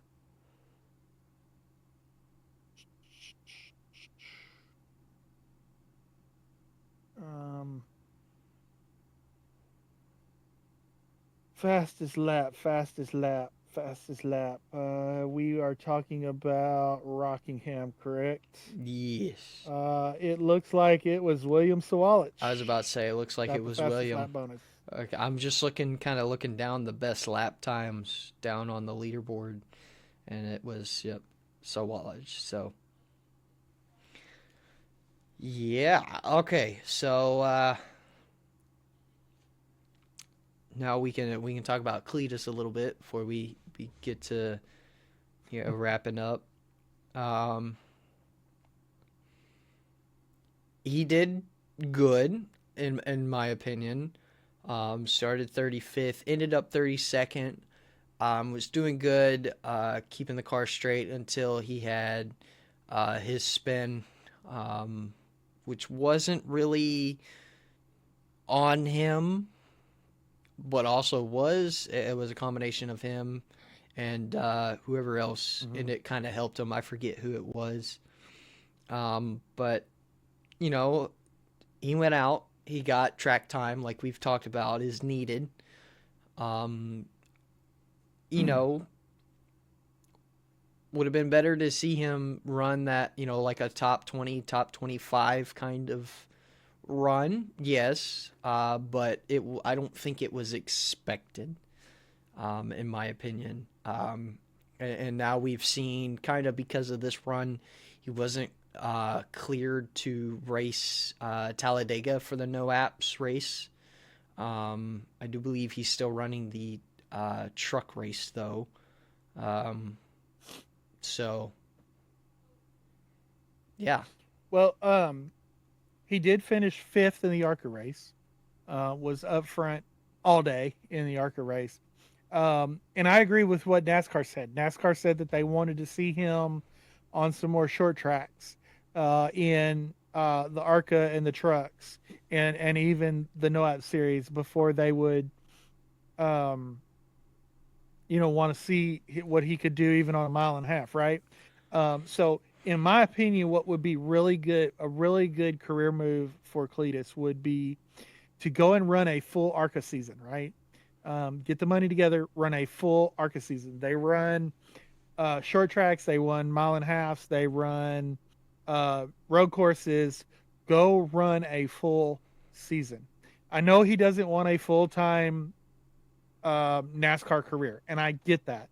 But if you're going to be in cup races, which, I think the ultimate goal is to run a Daytona 500, maybe a Brickyard or a Charlotte race or something like that.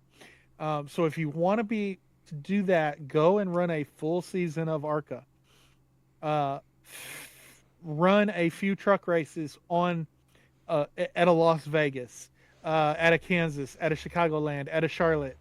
Run some truck races on those mile and a halves, and then run short tracks in the no-app series so that you can go and run so that NASCAR will approve you to run the mile and a half. Then go run some mile and a halves. At the same time you're doing the full ARCA season, go run some mile and a halves and prove that you're ready for those bigger tracks. I believe he would have been approved had he not spun out on lap 3 at Daytona in the truck race. Yep. Or lap 5 or whatever it was. If he would have completed that race and ran all the laps at Daytona in the trucks and then went and did what he did at Rockingham, I believe he would have been approved. But because he wrecked on lap 3 or lap 6 or whatever it was, I can't even remember. I think it was lap 4. That something like that. That set him back, right? Yep. So I agree with what NASCAR said. I believe, my personal opinion is he needs to go and run full trucks, or not full trucks, full ARCA, partial trucks, partial no apps. Run what NASCAR will let you run. Find the money to do it, and then you'll be able to run the bigger races. Yep. Which I would, I agree with that. It's definitely gonna help you. Like we've both said multiple times, track time. It's what you need. It's what's gonna teach you what you need to know, and that is the best way to get track time. Is run the ARCA, run a couple trucks, run a couple no apps, to just continue to get better and progress. So. As you mentioned, he did really well in the ARCA race at Rockingham. Was up front all the time, had leader pace, and finished in the top 5. So that's good. Keep doing that. That's the best way to get you where you were wanting to be.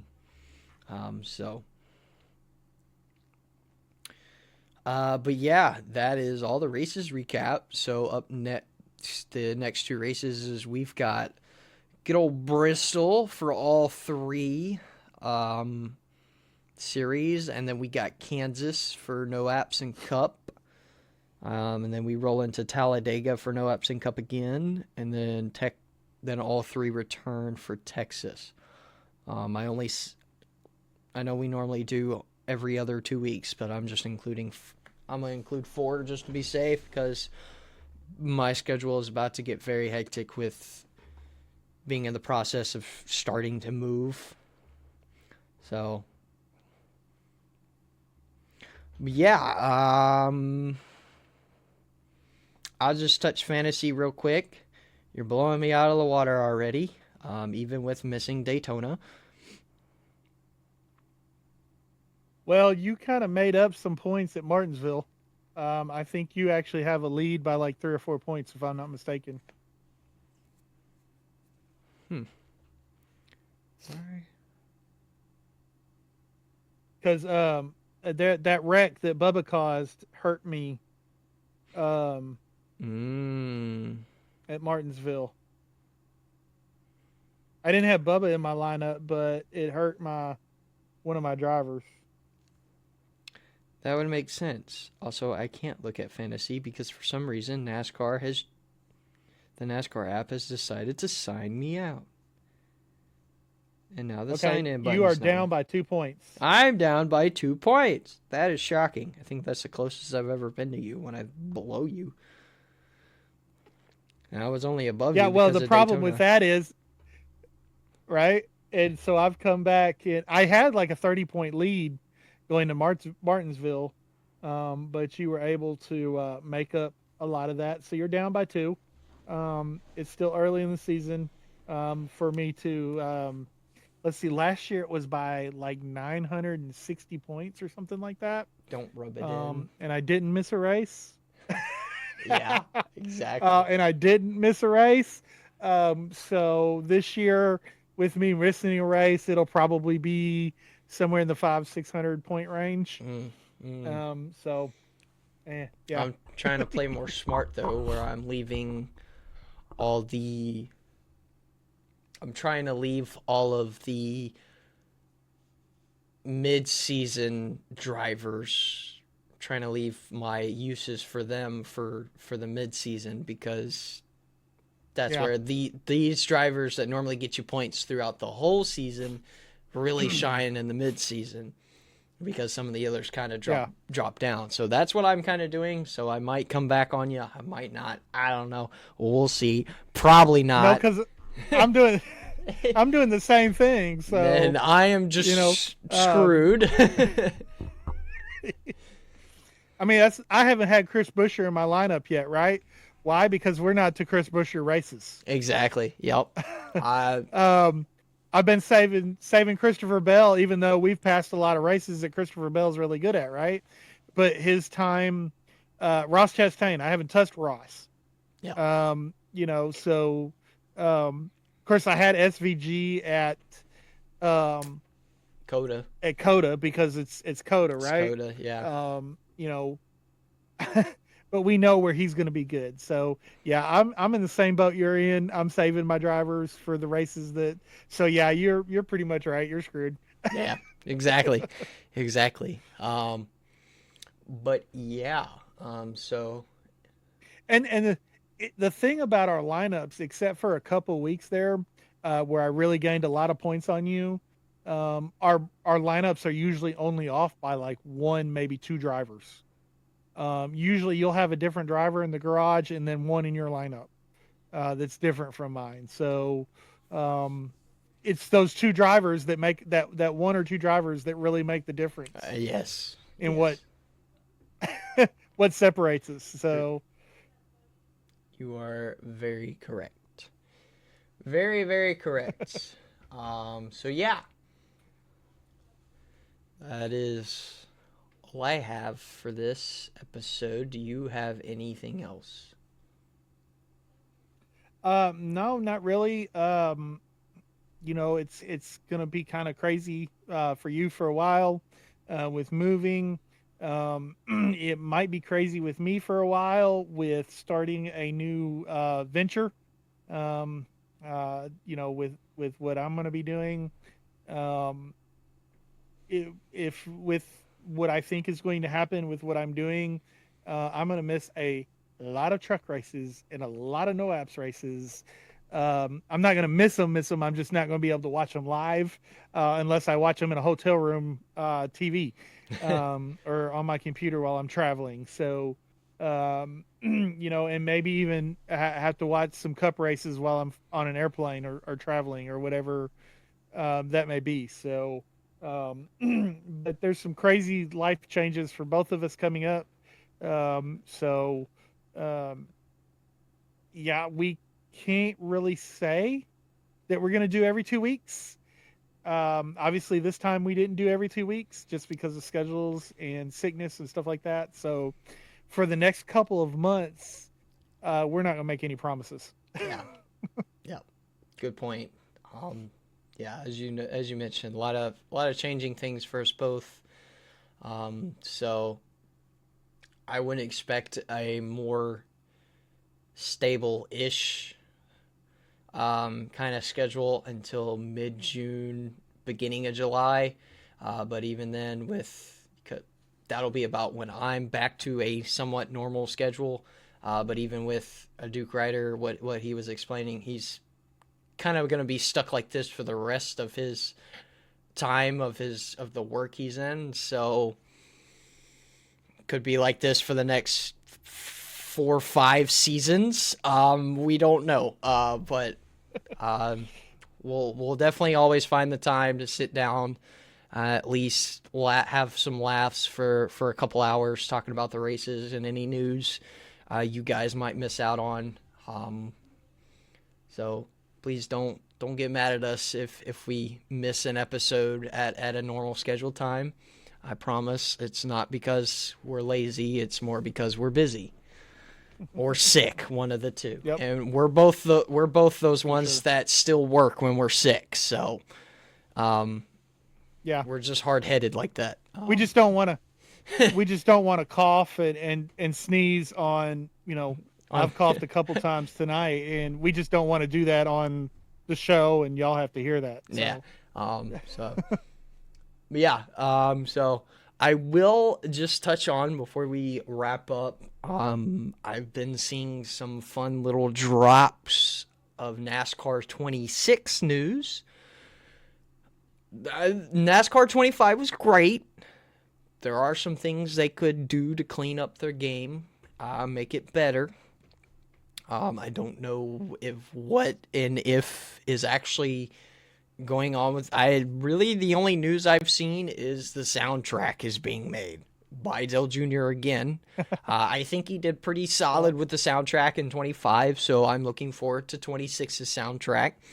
That's really all the news I've seen so far, though. So hopefully we'll start seeing some news continue to roll out with that.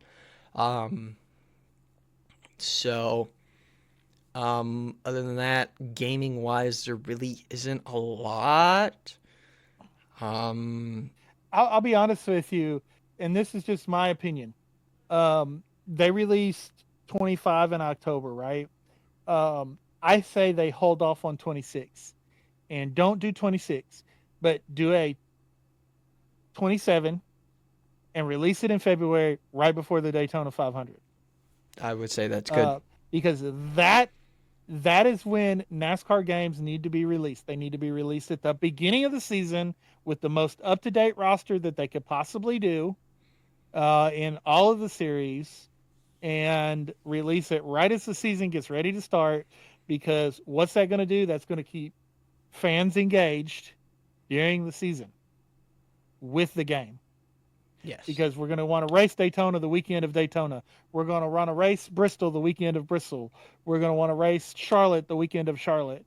Whether we're doing it in career mode, whether we're doing it in, racing each other, racing our friends online, racing in our leagues, or whatever we do with the game, we're going to want to do it that weekend, right? Well, so release the game right before Daytona. That way, when the Clash runs, we can then get on our system and we can run the Clash.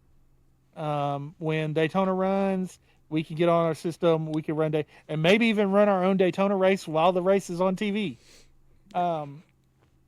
In conjunction with what's going on. But that's just my opinion on NASCAR games. I think all sports games should be released that way, right before the season starts is when the game should drop. Because that gives ample opportunity to market the game and market the sport at the same time. Yeah, and really the only game that does that is NBA. And even then, they're still about them. Well, no, they're about right, because October is about when it starts. They normally release September, October. I just hate, not that I don't think I'm going to buy one for the next few years because of what just happened, but I hate that one comes out every single year. Just update the roster, update the jerseys, and let me keep playing what I got. Do what F125 is doing. Do what EA Sports is doing with F1. They're not releasing an F126. They're just improving F125 with a new roster and the updated tracks and such, as kind of like a DLC. Do something like that. If you want to give us some content to goof off with before the new game arrives. That's my personal opinion. Well, I mean, you could do that, and honestly, I'd be more willing to pay for that. Am I going to pay $60 for that upgrade every year, or whatever the game costs? No, but I would pay, $40-$50 maybe, if I could continue my career. Just update the rosters around me, especially with like the sports games like NBA and Madden and college football and stuff like that. Well, maybe not college football as much, but yeah, even college football, where I could just continue on where I'm going with an update. Yep. Updated roster, et cetera, et cetera. I would pay $40-$50 for that, because that means I don't have to start all over again. Mm-hmm. Especially like with a NASCAR career, I could race, let me race 20, 30, 40 seasons, however long I want to race before I retire. Or NBA, let me play, because, an NBA game that comes out every year, what's the most you've been able to get? Maybe 2 seasons, through 2 seasons, maybe 3 seasons. I think I've gotten. You're not able to get. you're not able to get Hall of Fame numbers before the next game comes out, right? Well, if I could play the same game for 3, 4, 5 years and just update it every year, I can play, maybe 20 seasons. Right. So, I mean, it's just, and I understand the whole gaming market, it's to make money, blah, blah, blah. But I think you'd be making more money doing it that way. Yep. Because a lot of us, with the every single year release, a lot of us wait till 6 months later when the game is $15 instead of $60, $70, $80. Because I'm that guy. Or free. Yeah. Or free. As some of them have ended up being. So, yeah.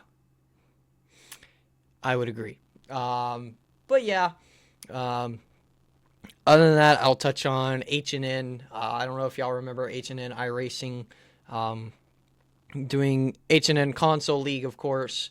5th in points at the moment, driving the number 10 for the colleague team. Like I said, 5th in points. We got one race left of the regular season, which we're racing tomorrow on Friday. Then the first playoff race is on Saturday at Texas. Sadly, we're still doing the old playoff win and you're in yuckiness. But thankfully, I'm really good with my point standing, and most of the guys that win are... And really, that win and you're in doesn't start until the actual playoffs start, which again sucks. But it's basically win in advance. But meh. But we're 5th. We'll move on to the round to the playoffs after Daytona, and then we'll race Texas. I'll remember the other 2 tracks. Then it's the round of 8. Then of course championship race. I forget where we're having that as well. But anyways, just doing good there. There's the reason there's no content there is because every time I try to stream, record, do anything, the game likes to ghost me, and we have a rule: if you're ghosted, you got to drop to the back. I'm tired of having to drive from the back to 3rd every single race, so I kind of quit doing that. So now I just get punted into the wall and then drive from the back to 3rd every race. But so you're doing it anyway. Yeah, exactly. I try to get I'll try to get any interesting clips if I think they're worthy of posting on YouTube Shorts. But I haven't had anything worthy yet because I haven't won anything, and the one time I came close, I ended up spinning out with 2 laps to go because I was on super old tires at Charlotte. Yeah. But yeah, other than that, a lot of the league stuff and iRacing has either finished off or I'm not racing just because of the changes coming soon. I didn't want to leave middle season and not be able to race for the championship. So, yeah, my goal is to focus on the Star Wars Jedi Survivor playthrough, get that finished, and then once we move, I will start league racing back up full time, and then work on the next game of playthroughs, which might be the Nathan Drake Uncharted collection, because I just recently finished those. I've got Duke Ryder currently playing those, and they are some great games. I'm kind of sad it took me this long to play these games. These are games that came out on the PS3, and I just played them my first time ever. Some really great games. So, and I've had them for a couple of years and never played them. Well, what's funny is Uncharted 4 came with the PlayStation 4 you bought. It was the Uncharted PS4 bundle. That's right. And you never touched the game. I think I played part of the first chapter and was like, this ain't for me. I think part of the problem was you were starting with 4, not 1. For sure. I'm glad they remastered 1 through 3 for at least PS4. But yeah, great series of games. People kept recommending them to me because I played Tomb Raider so much, because I love the Tomb Raider games. So I was finally at the point, was like, you know what? I need a story game to play. Let me play these. And I don't think I've ever played a game, been that excited to play a single player campaign game that fast. Like, I flew through those 5 games, because I played Lost Legacy, one of the DLC shorter games as well. And there's still another one. There's actually 6. There's one called Golden Age that I have no idea anything about, so I'm gonna try and look into that one as well. I think that was a Nintendo Switch exclusive, if I'm not mistaken. Yeah, those brats. Good thing I have a Switch. I'm gonna look into that one anyways. I know it was. I think it was. I know it was a Nintendo exclusive. I think it was a Switch. If I'm not mistaken. Interesting. Because when you mentioned it to me, I looked it up to make sure that I had all of them, and that one came up. So, yeah, for sure. Yeah. So, just some gaming content and racing content to look forward to. Like I said, about to get busy with life-changing stuff. So, I apologize. There's going to be a lot of content not happening because of it. But like I said, I'm going to try and crank through finishing Star Wars Jedi Survivor playthrough before everything gets packed away. That way we're at a good, everything's done stopping point before the changes. So, yeah. But other than that, that is all I've got. You want to start wrapping up? Yeah, for our podcast that we listen to get all of our news, guys, if you're listening to us but you're not listening to them, you are missing out. There's a lot of good content here. We've got the Scene Vault with Rick Houston and Steve Wade. A lot of good history of the sport. Door Bumper Clear. They're putting out some good stuff as well. Dale Jr. Download, Actions Detrimental with Denny Hamlin, the Teardown with Jeff Gluck and Jordan Bianchi. And I want to throw in there the Gluck Cast is a Jeff Gluck solo podcast that he does on Thursdays. He does a lot of interviews on that particular podcast. That is really good as well. So we need to throw that in there in your listen tos. Happy Hour with Kevin Harvick is if Kevin Harvick wasn't on the show, I would not listen to it. I do not like the other two hosts. I'm sorry, I just don't. But I still listen to it just because I want Kevin Harvick's insight. Another one that you might want to listen to is Speed, the new Speed podcast with Kevin Harvick and Will. I cannot remember Will's last name. It's a really good listen to. A lot of great interviews. They talk all of motorsports. They talk IndyCar, Formula One, sprint cars, light models, NASCAR. So if you're really into motorsports like I am, go and check that out. It's a great listen. Of course, Stacking Pennies with Corey LaJoie. Is he still doing that? I don't know. Actually, that's not one of my know. I haven't seen listens. An update lately. I'll look into that. I'm not sure. And of course, we talk about the history of sport, listening to Dale Jr. Download on Wednesdays as well. Listen to his interviews. Great interviews that he does on there. On X, Twitter, whatever you want to call it. Make sure you're following Bob Pockrass, Matt Weaver, Jayski, Couch Racer, Brock Beard. Also follow Brock on YouTube. He puts out some excellent content on the history of the sport. He puts out, he has an after race recap every Sunday night or after every race, Saturday, Sunday, whatever. So make sure you check out Brock and his material. Him and Matt Weaver also will interact with you on X in social media a lot. Also, go and follow on X the Dale Jr. The Dale Earnhardt Archive. He's a great guy to talk to as well. And then, of course, if you're not following Mark Martin, oh my gosh, you are missing out on some premier content from Mark Martin. Another person that interacts with the fans as well. So go and hit up Mark Martin. And then, of course, our favorite place in the world to get our diecast from, circlebdiecast.com. Check them out. Follow them on all social medias as well. If you like NASCAR content, you can also go check out NASCAR Diecast Discussion on Facebook. That is owned and run by Circle B Diecast, NCDS for short.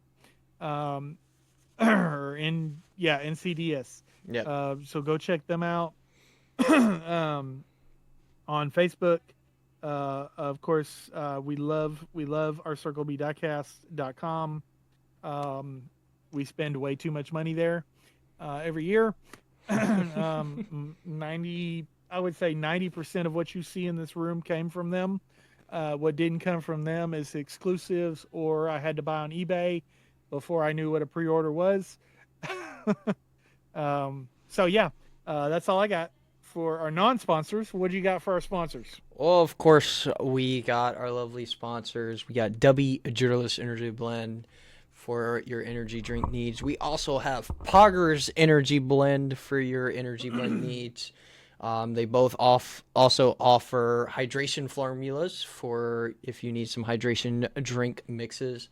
And POGGERS also offers a sleep mix as well. If you have trouble falling asleep at night, check them out. We also got Rankest Rope Ranchwear, your usual 80s, 90s rodeo style Western brand. You also got Undrdog Athletix, UDX, your faith-based athletic apparel for any sport you may play. And then you have Follow Him Apparel, your regular faith-based apparel for just hanging out with the boys while you're watching the race on Sunday afternoon. So check them out. Other links down in the description below, along with everything, everyone's X, Twitter handles, and all the podcasts.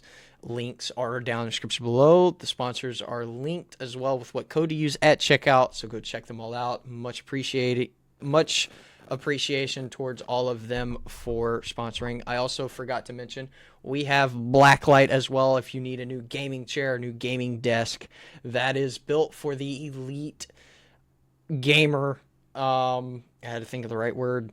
Go check them out as well. They're also linked down in the description below. I just picked them up, so I'm still kind of getting used to their sponsorship, but I normally remember them.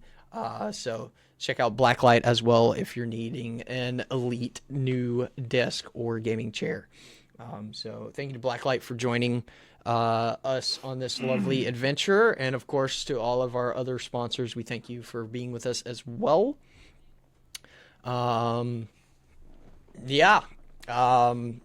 Just real quick, Circle B, I need you to hurry up and get the Ram trucks in stock, and I need you to get the new Chevy Camaro Cup Cars bodies diecast in stocks, because I want to start making my custom diecast. Thank you. But that is all I got. Any other final words there, Duke Rider? Well, no, but I'm not looking forward. I'm looking forward to the truck, to the Ram trucks. From my understanding, they're not going to be released until October. Yeah. And new body for Chevrolet, I think is coming out. I think they got some coming out in May, if I'm not mistaken. Of course, none of them are our drivers, but it's pretty early in the year for them to have that out. But I know the Rams, I believe, is September, October. So I'm looking forward to getting the Rams as well. I'm looking forward to see what Dodge is going to put for the No Apps and the Cup Series. I'm looking forward to the car that they're going to use. Yep. There's still, from my understanding, still shooting for the Daytona 500 in 2027, so we'll just have to wait and see. Yep, I agree. It's gonna be cool to see. Yeah, but I can't get any of my customs made until one of those two start coming out.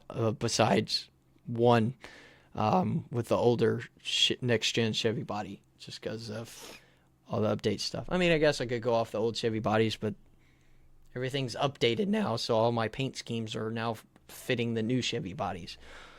Except for the pictures I already have of the older stuff. I don't know. But yeah, anyways, yeah, so exciting. But yeah, stay tuned. There's still some content to come out before a lot of craziness happens. Be patient with us if the podcast takes an extra week or two to come out. Promise we're doing our best to get them done for you. But yeah, we thank you guys for watching. Thank you guys for listening. If you enjoyed, hit that like button. Subscribe if you're new to the channel.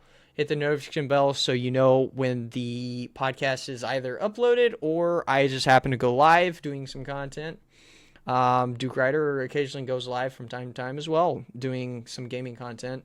So it's one of us. It's mainly me, but it's one of us, just because of life busyness. Yeah. So we will see you guys in the next one. So until then, be bold, share Jesus. Right on. See you guys.